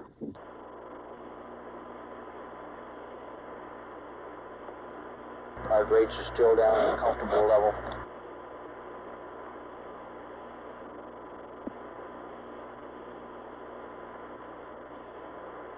One going, huh? Okay, Capcom FAO flight, surgeon and EMU on the loop. Okay, it looks like we can stand about another 15 minutes based on water. Surgeon says they're doing okay. There you go. Seems to me we ought to tell them that we're good for an extra 15 minutes and we'll give Buzz a mark at -10 when to start in, okay? Do you agree? That's fine. Flight EMU, go. The number looks a little better than that here. Houston, the 15 should have. facing the PSE, the right Surgeon, you hand agree? solar array deployed automatically. The left hand I had to manually And FAO, how far are we away from that 10-minute mark based on that? Hey, we 208 plus 15, 223. and all parts of the solar array are Okay, we'll have to take a little more off that because we'll have two wrong. Buzz, this is Houston. I understand you did successfully deploy both solar arrays, over. Roger, affirmative. Capcom flight. Red flight for Neil, based on consumables, and And there isn't any way of telling whether that's lined up. we can give him another 15 minutes and still give a -10-minute mark for Buzz to start termination, if he concurs. Okay, is Neil ahead or behind Buzz on consumables? I think Neil's ahead. Is that right, EMU? Flight EMU? Neil's using less, right? Still, that appears to be That's plenty. confirmed. LMP is the one that's down. Okay, go ahead, Capcom. Okay, for my information, would Buzz then be going in closer to nominal time? I don't follow you. We're going to give the total thing 15 minutes, and we'll still give Buzz a 10-minute -10 mark to start in based on that. All EVA 15 minutes? Yes, if he agrees.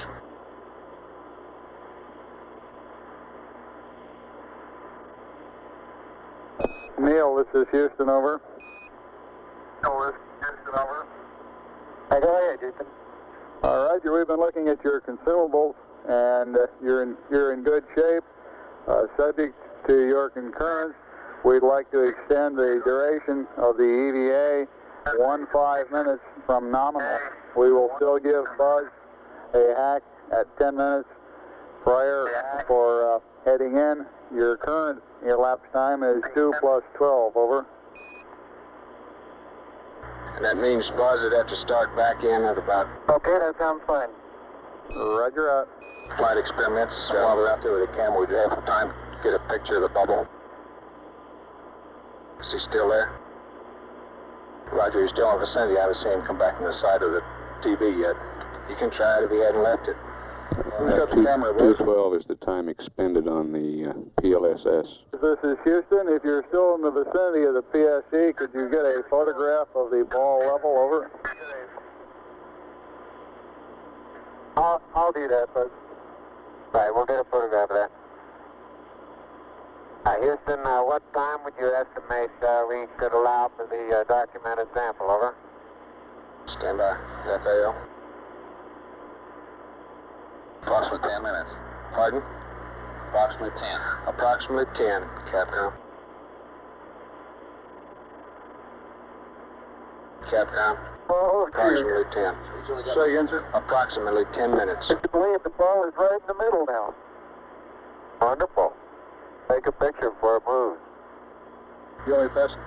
He asked what would we estimate for the document, and we're estimating about 10 minutes. Neil, this is Houston. We're estimating about 10 minutes for the documented sampling. Over. Ecom flight, did you get your message to Capcom? Yes, flight, did. Okay. Say again. You got a message for Columbia? Roger. On battery charge? Flight network, we have good ESET data. Okay. Columbia, this is Houston. Over. Go ahead, Houston, Columbia. Roger, I'd like you to terminate charging battery Bravo at 111 plus 15. Over.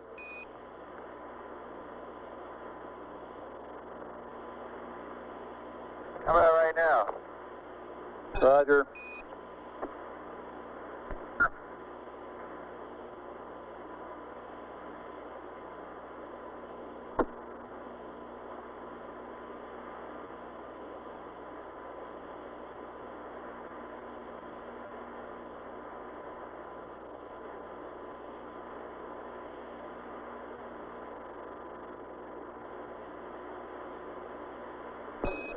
Buzz, this is Houston. You've got about 10 minutes left now prior to commencing your EVA termination activities. Over. Termination activities, over. Roger, I understand.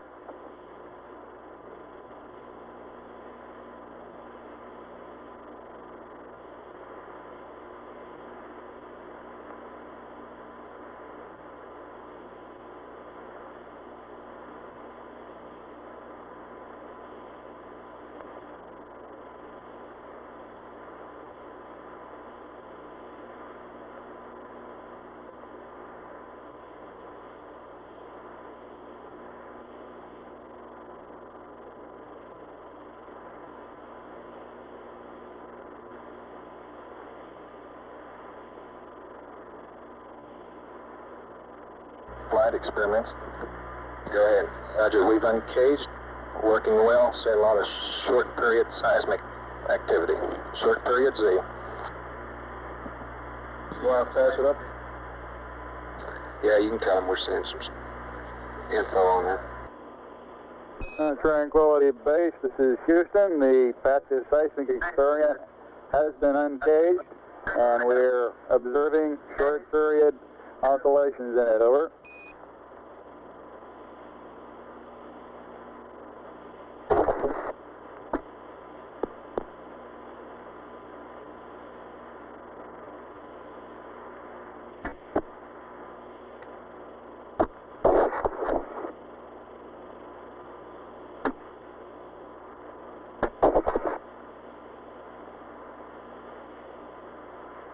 Flight EVA, go.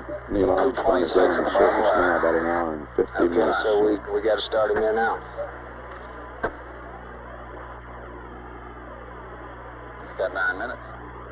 Okay, we're supposed to give him 10 minutes prior to the bottom of the ladder, right? Yeah.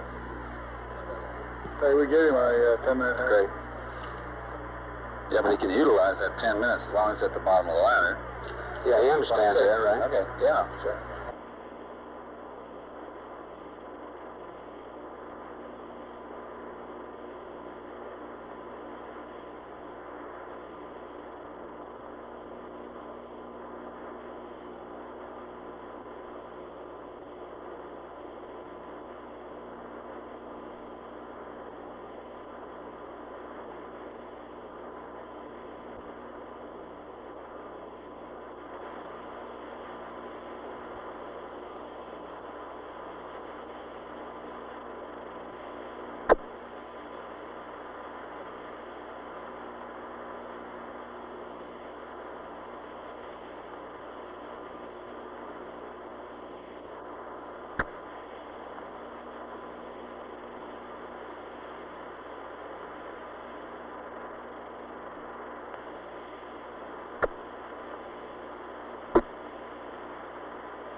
Ecom flight. Flight Ecom. Did you get your battery charge off? Yes, the battery charge was terminated and everything looks good for LOS flight. How about you, GNC? Everything looks good, flight. We're good. Roger. Telcom, how are you? We're looking good, flight. In the foreground, Buzz Aldrin is collecting a core tube sample.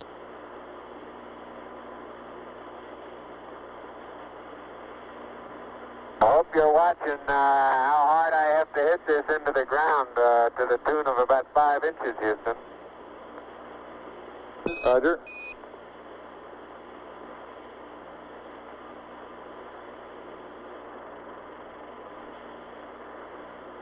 Experiments flight. It almost Two looks core correct. tubes and the solar winds, what you want?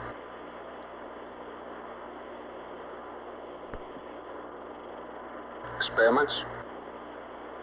Got it. Sample. Experiments, give me an answer. Two core tubes in the solar wind? Roger. Okay. Wait a minute. Cable. Yeah, cut the cable again. Neil and Buzz, this is Houston. We'd like you to... You're right. Turn to your right. Not clear? Not quite. Neil, this is Houston. We'd like you all to get 2 core tubes and the solar wind experiment. 2 core tubes and the solar wind, over. Roger.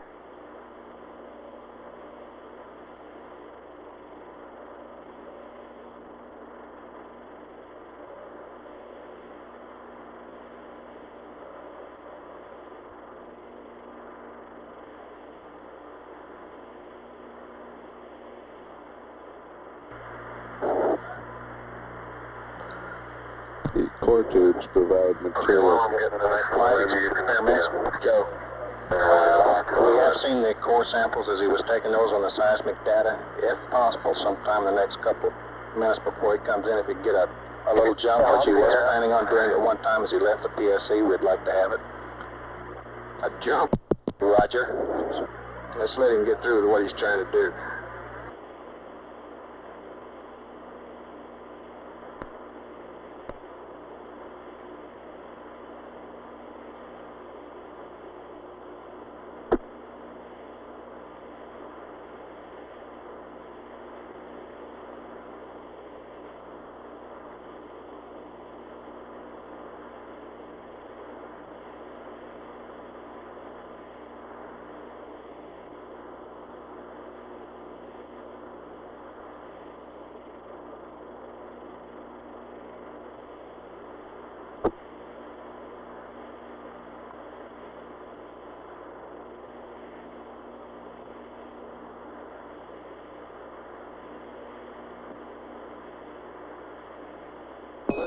Buzz, this is Houston. You have approximately 3 minutes until you must commence your EVA termination activities, over.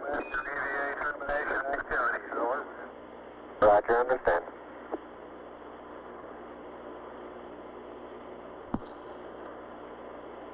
Columbia, this is Houston. Approximately 1 minute to LOS, over. 1 minute.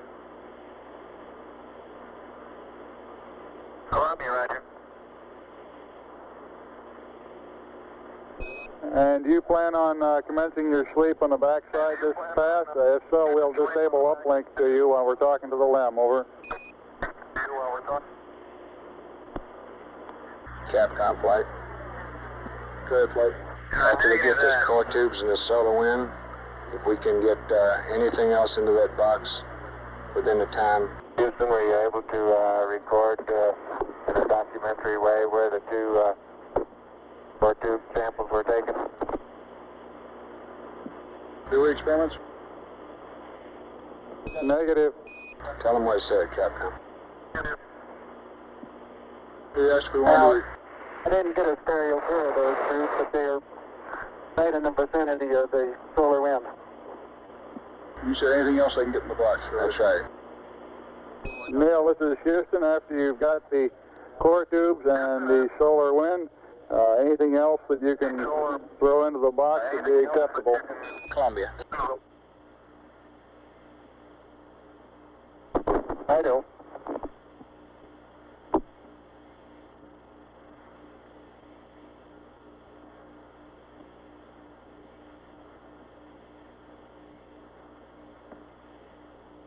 Cap was right. I got the cap. Got the cap? They both got caps on around. Okay. And you want to pick up some stuff and I'll Get these receptacles. throw the solar wind in. EMU flight. Go ahead, flight. How you doing?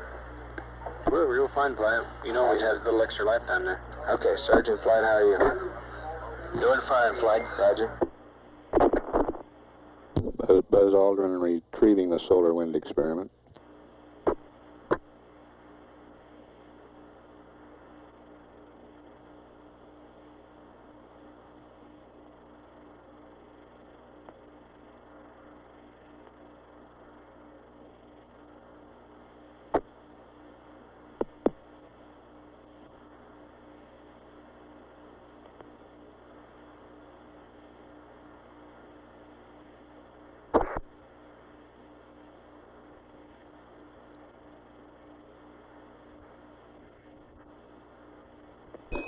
Buzz, this is Houston. It's about time for you to start your EVA closeout activities.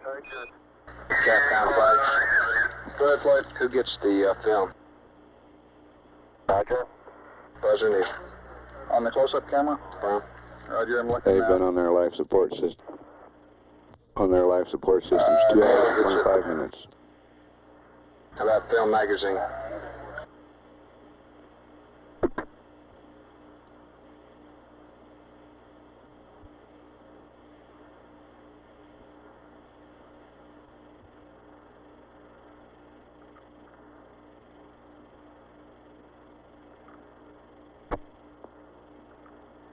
And Neil gets that too.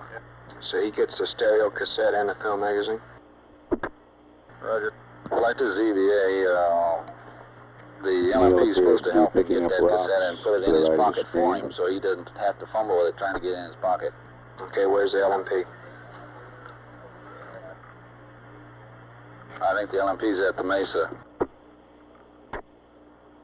Remind him of the close-up camera, Meg. Affirm. Yeah. Neil and Buzz, this is Houston. I'd like to remind you of the close-up camera magazine before you start up the ladder, Buzz.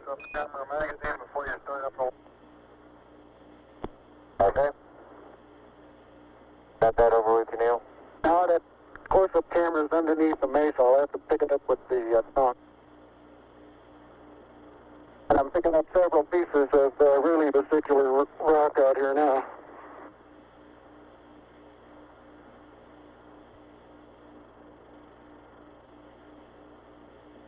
You didn't get anything in those environmental samples, did you? Not yet. I don't think we'll have time. No, they don't have time for that, Capcom. Press on with the close-up camera and close out? Yeah, let's get Neil, Buzz started closing out. Roger, Neil and Buzz.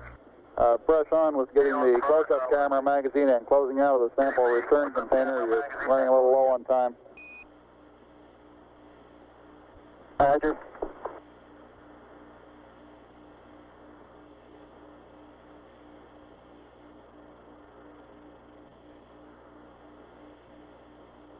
We want to keep a good margin in those portable life support systems.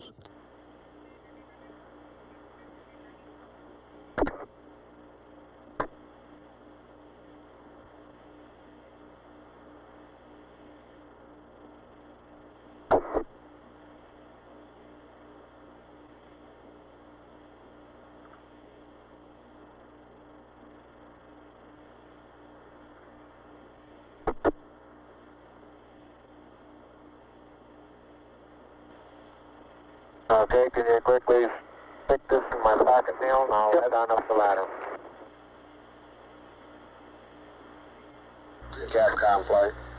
Good flight. What Buzz just say? He asked Oh, me to put the close-up camera film in his pocket and he'd head up the ladder. My flight plan shows, right.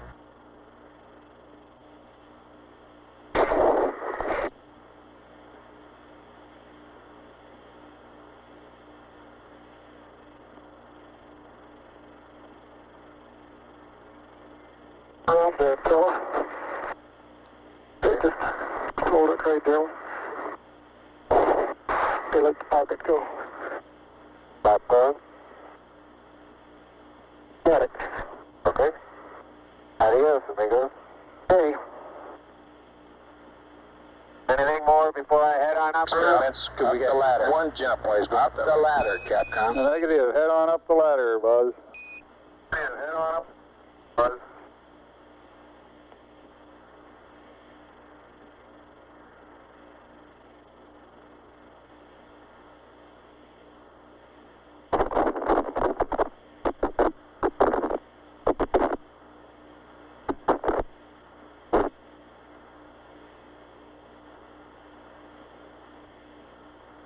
That white dot right above the horizon on the right is a phosphorus spot from the TV converter in the Park station in Australia.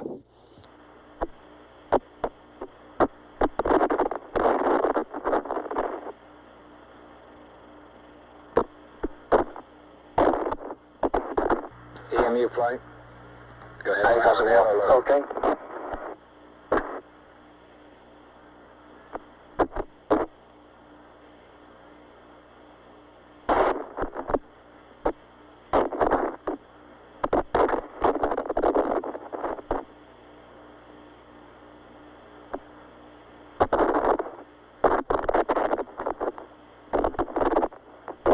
You get the solar wind roll there? Right, that's it right there. Okay.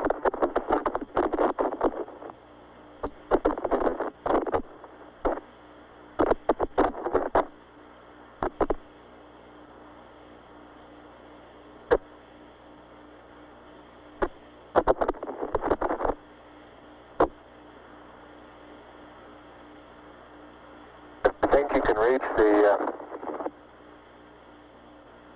this hook that's hanging over here. You might entertain the idea of sending up the second one that way.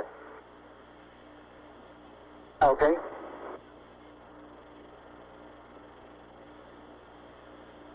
Get the film off of that. Oh well. Better now.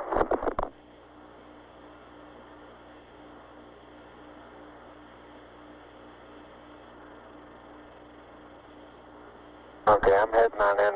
Okay. And I'll get the LEC already. About 5. Telcom, control flight. Go flight. Watch your switches and circuit breakers now. Hi, Raj.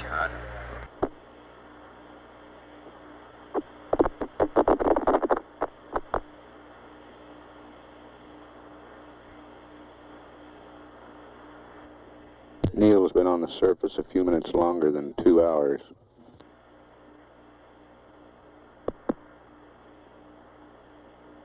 Buzz, approximately 20 minutes less than that. Neil, this is Houston. Did the Hasselblad magazine go up on that sample return container also? I've got the Hasselblad magazine hooked to the SRC now, yeah. Roger.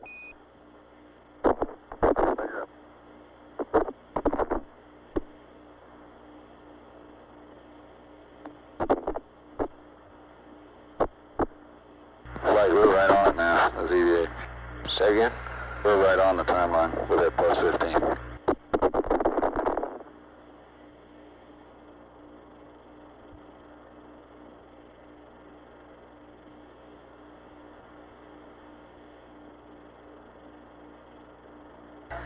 Ecom GNC flight. Flight Ecom? Okay, well, Mike's on the backside now. Let's get everything in order. How you doing, Buzz? Configuration for sleep on the CSM.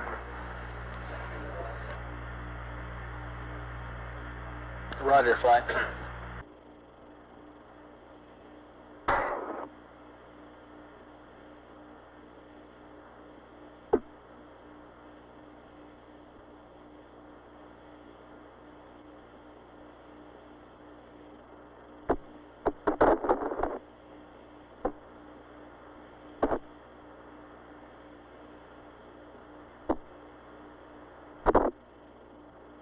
Ready to send it up the LEC? Yeah, just about.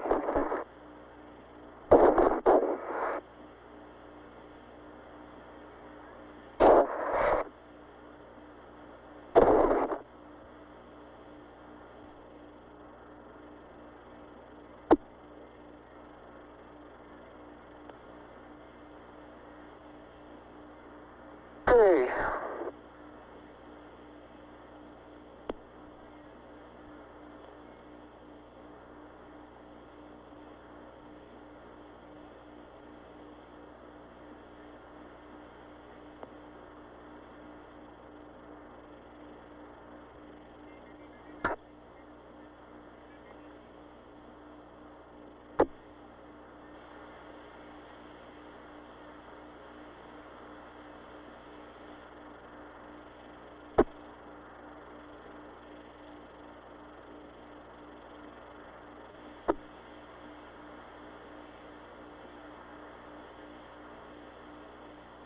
Okay, that's got it clear.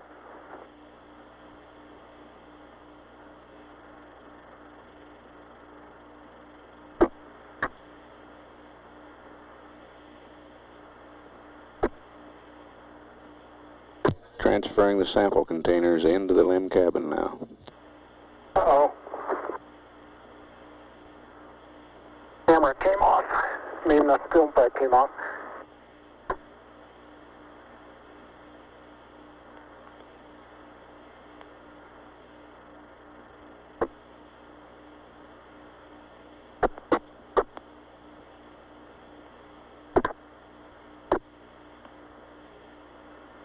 Okay, just ease it down now. Don't pull so hard on it. Alright, let it go.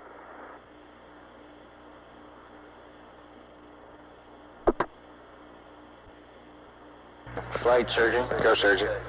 Okay, we feel like his CDR Oh, you're getting that. I'm going to get the camera. heart rate here for a sufficient period of time. We ought to ask him to slow down and rest. You want an EMU check? Okay, Yes, sir. this one's in no problem. Let's get an EMU check on the commander. Neil, this is Houston. Request an EMU check over. EMU check over. Roger, got 3.8.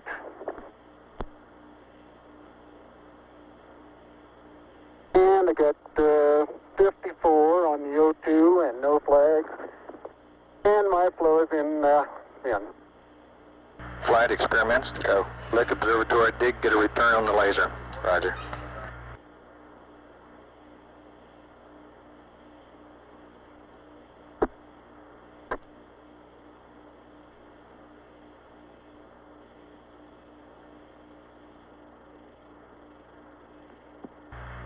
You want to pass that one up, Flight? Negative.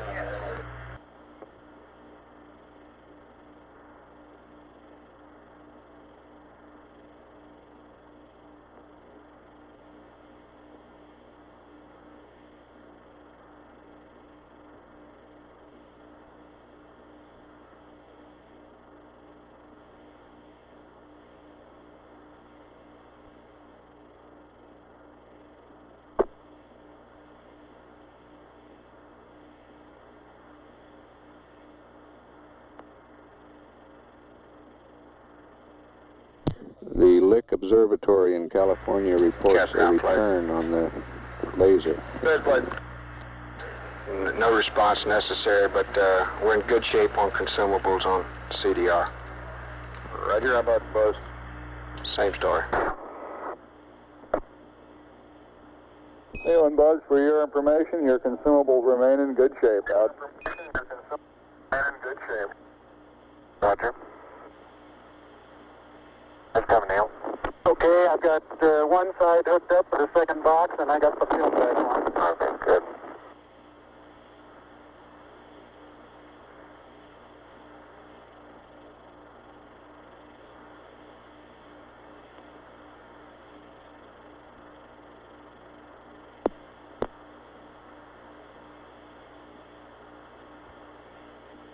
By that film from on the LEC is kind of falling all over me while I'm doing this. Well, that's good, huh?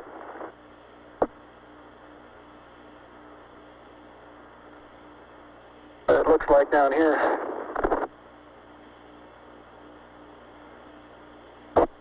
I think my watch stopped, Neil. Hit it.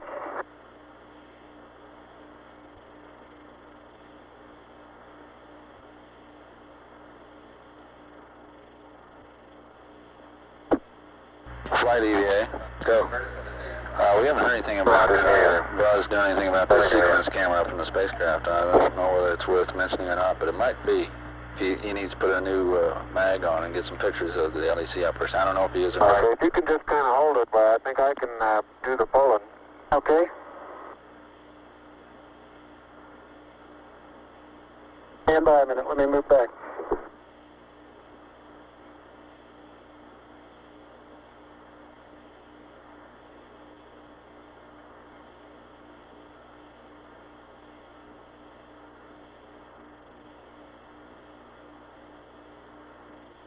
Okay, easy. All right, easy on the hatch now.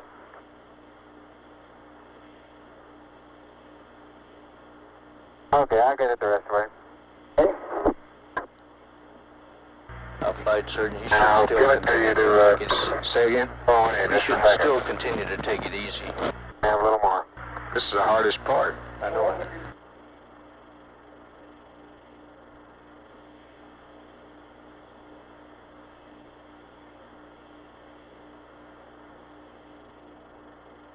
Two hours, 40 minutes on the PLSSs.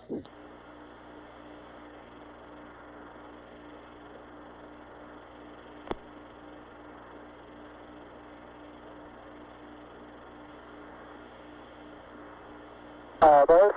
Okay, it's unhooked. How about that package out of your sleeve? Is that? No. Okay, I'll get it when I get up there.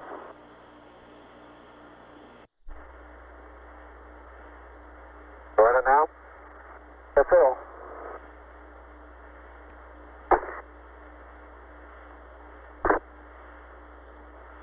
Okay? Okay.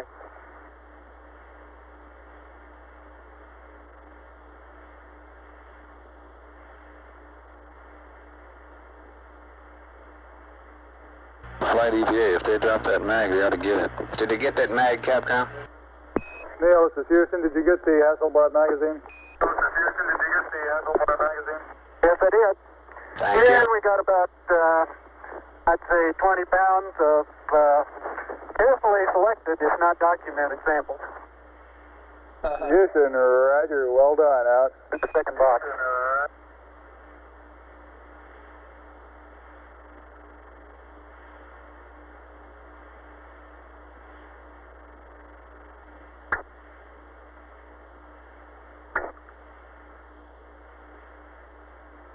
Unofficial time off the surface at 1:11:37:32. Now start arching your back. That's good. Plenty of room.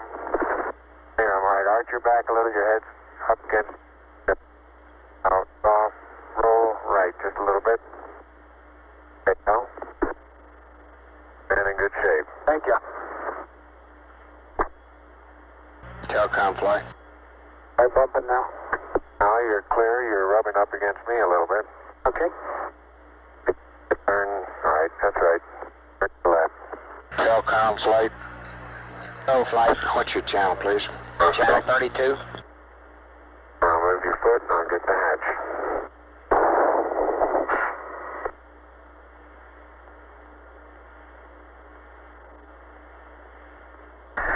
Okay.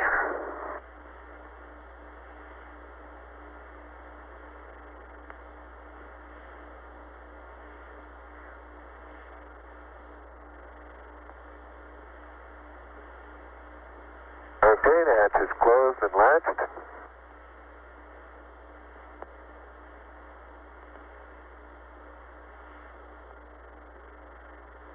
And verified secure. Okay. Yeah, that's what I'm looking for.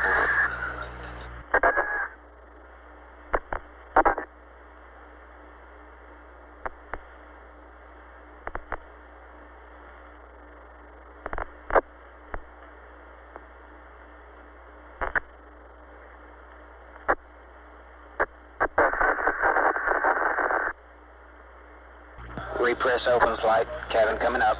Roger.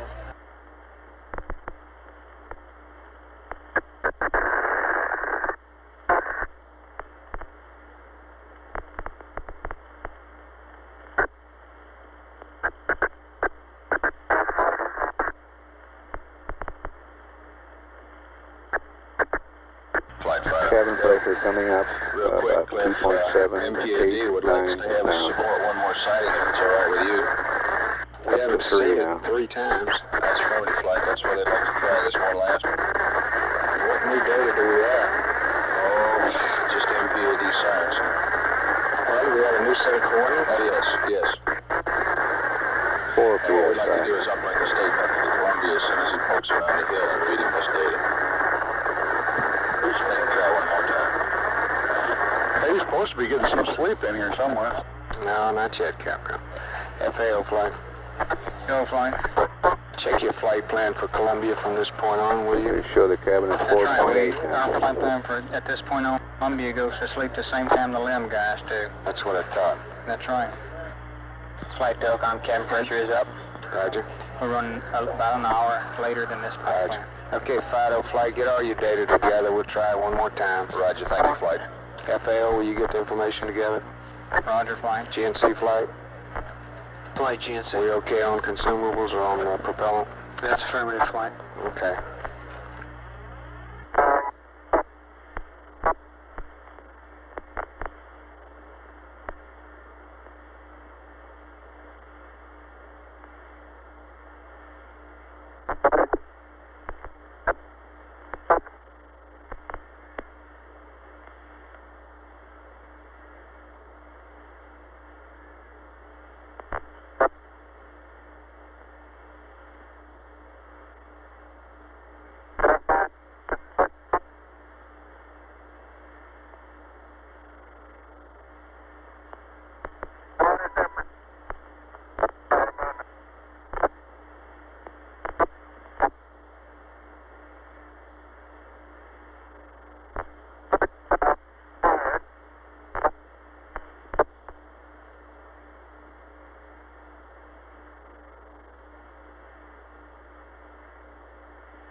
LEM's systems look good.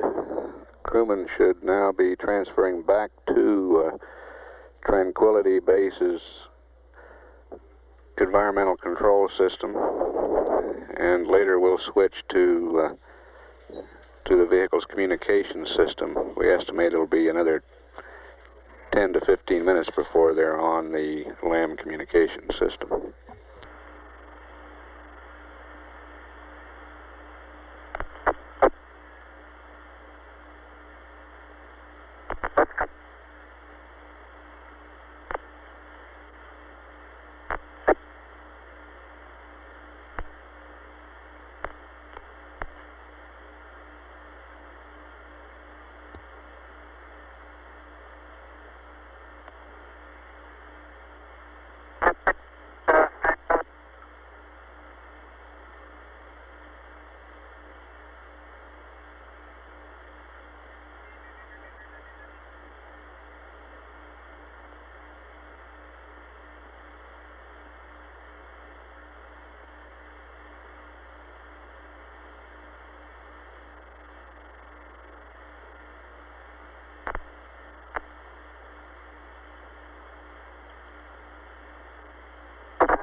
And a replica of the American flag on the lunar surface is now being erected here in the control center.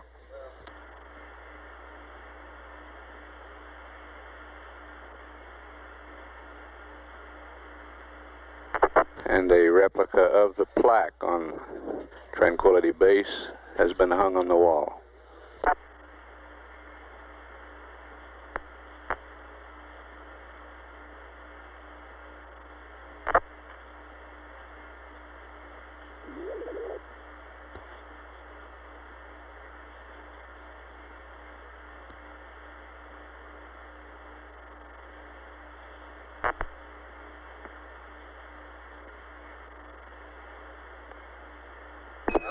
Neil, this is Houston. Neil, this is Houston. Radio check, over.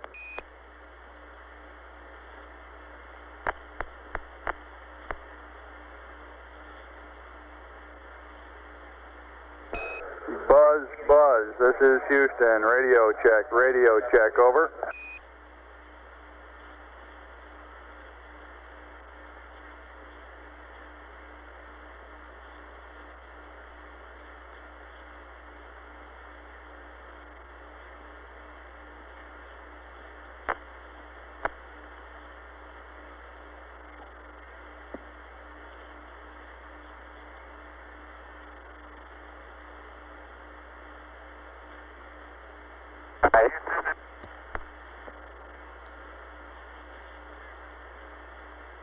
This is Houston.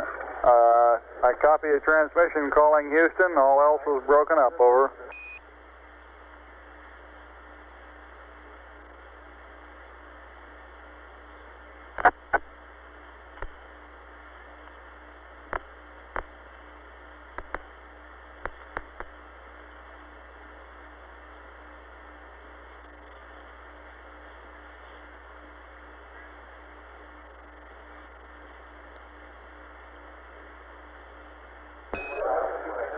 Neil, this is Houston. If you read, we suggest you unstow 1+ antenna so we can have communications, over.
A receive. B off. Neil, this is Houston. We seem to be reading you now. How do you read us, over? ICS, push to dog. Relay.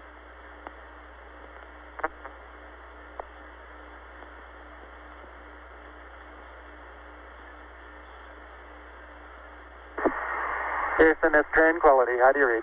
Tranquility Base, this is Houston. Loud and clear. How us? Loud Loud and clear. We're in the process of switching over to LEMCOM here. Roger.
Tranquility Base, this is Houston. We'd like to verify your steerable antenna in track mode slew. We're going to do a communications handover here on Earth, over.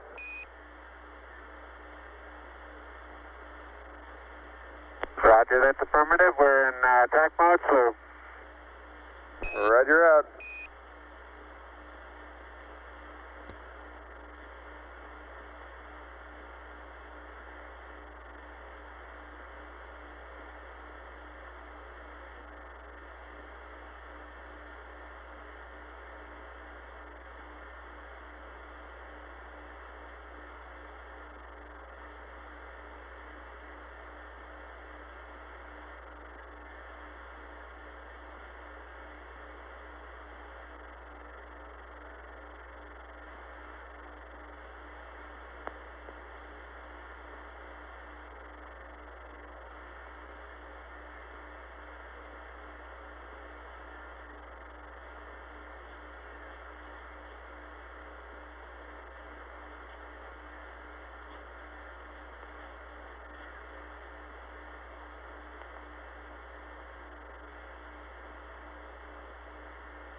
Columbia, Columbia, this is Houston, over.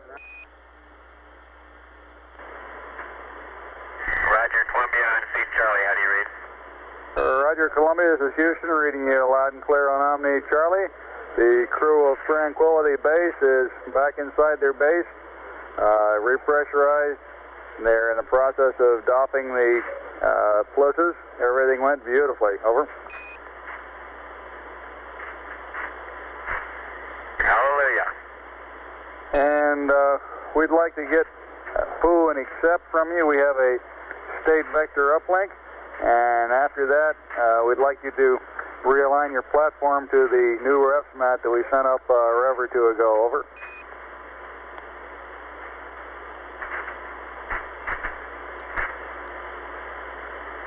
All right, understand. You want a option 1, please do option 1.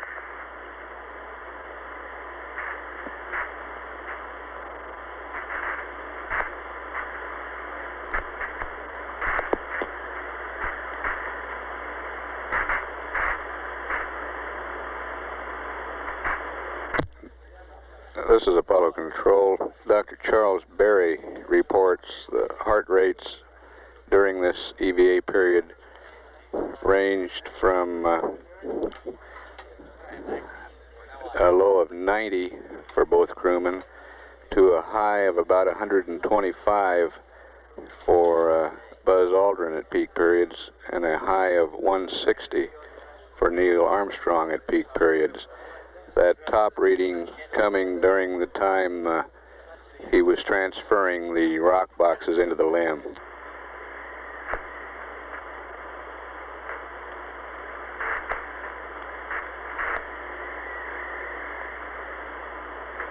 Dr. Berry says the data they got indicates Neil was working very hard at that time.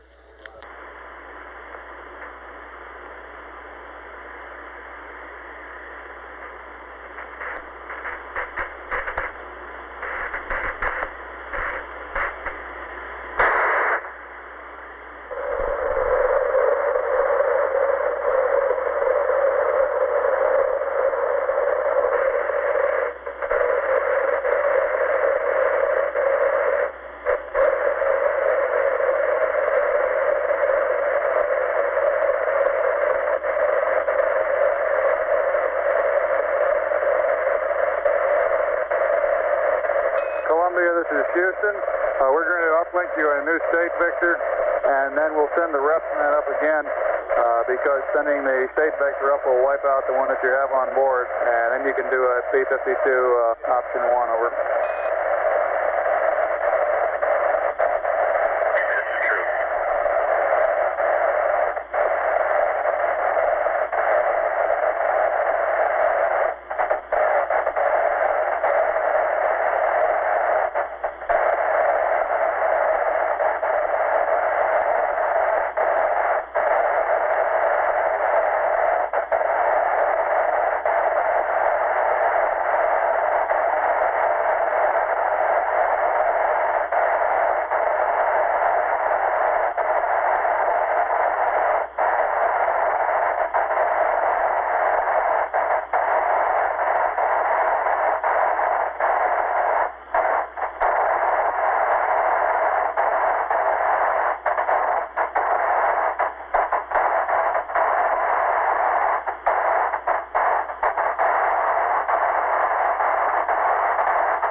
Columbia, this is Houston. Do you read? Over.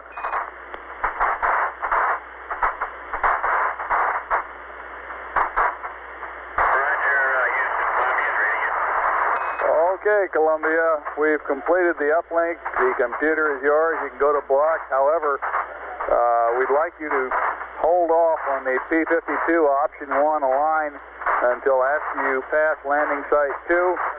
And we're requesting that you perform another P-22 and attempt to find the LEM this pass. I've got some numbers for you when you're ready to copy. Over.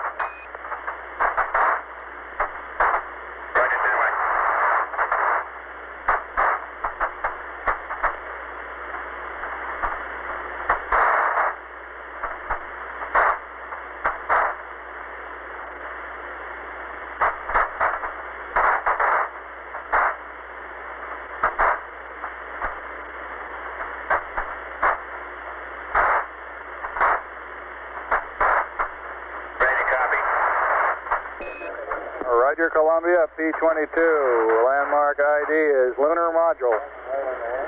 Make that Tranquility Base. T1 112 2508.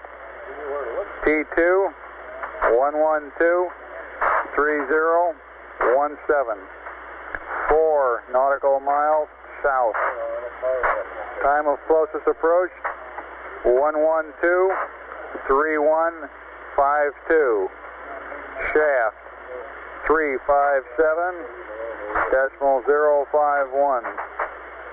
Trunnion 047.432. Roll 0. Pitch 250. Yaw 0. Read back. Over.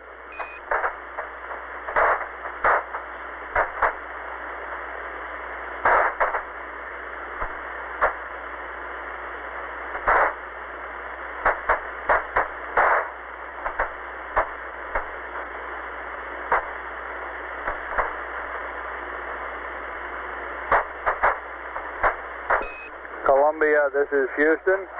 Did you copy my P-22 update? Over.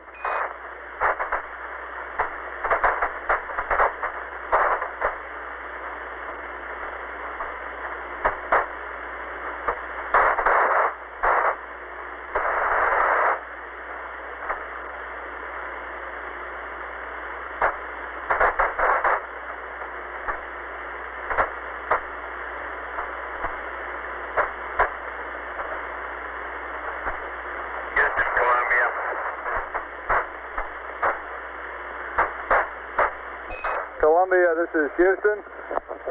Did you copy my P-22 pad?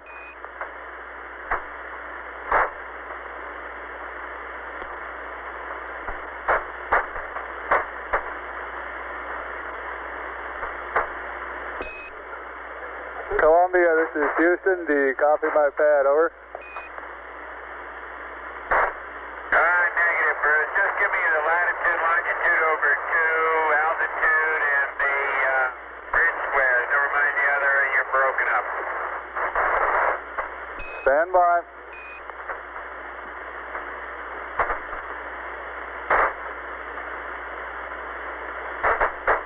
Well, that is that you have new information, otherwise I'll just use the old numbers. No, wait a minute. We've got new information. Okay.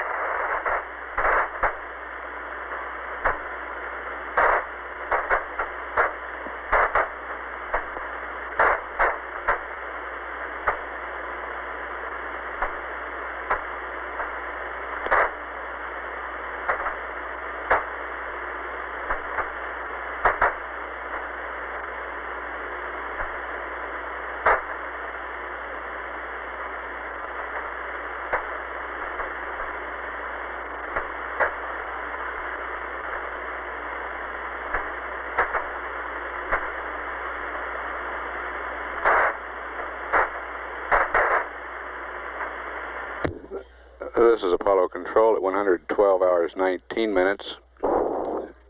The inhabitants of Tranquility Base are still in the post-EVA cleanup period. Still have not fully configured the voice communications. However, we are getting telemetry, good telemetry from Tranquility Base, showing a cabin pressure of 5 pounds per square inch, temperature of 60 degrees. We expect to establish communications before too long.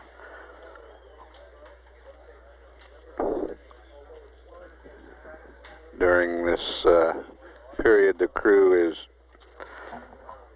removing the portable life support systems, checking over their spacecraft systems, getting ready for jettisoning equipment from Tranquility Base. The cabin will be depressurized before too long, and equipment will be jettisoned onto the lunar surface. Tranquility Base, this is Houston. Can you give us some idea of how you're progressing on the bliss doffing and preparation for depress?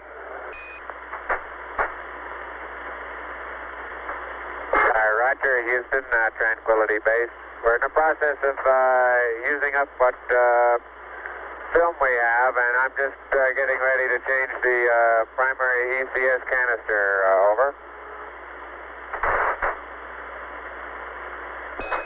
Roger, Tranquility. We'd like to hold off as long as possible on the lithium hydroxide canister. Make that one of the last things you do in getting ready for the depress if you can. Over. Roger, we're planning on doing that. I'm just wondering how much longer we want to wait, though. We've probably got another half an hour's worth of picture taken, and I guess we could run through an heat cycle and then change the canister and then depress. Over. Roger, that sounds fine to us. Well, it'll be a little crowded in here for a while. Oh, we don't mind a bit.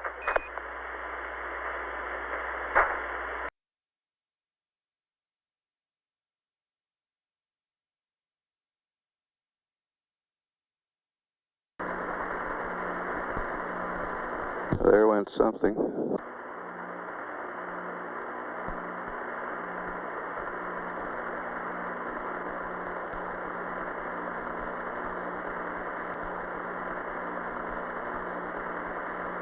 Looked like a portable life support system.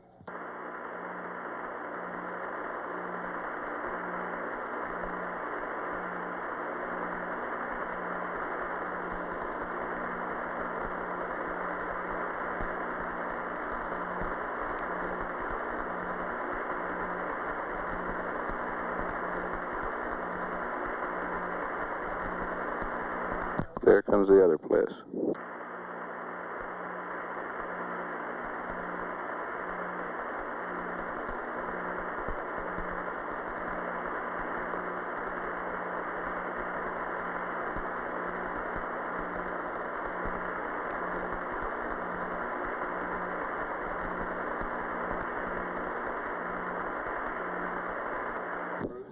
The experiments console reports the seismometer recorded both the impacts of those portable life support systems.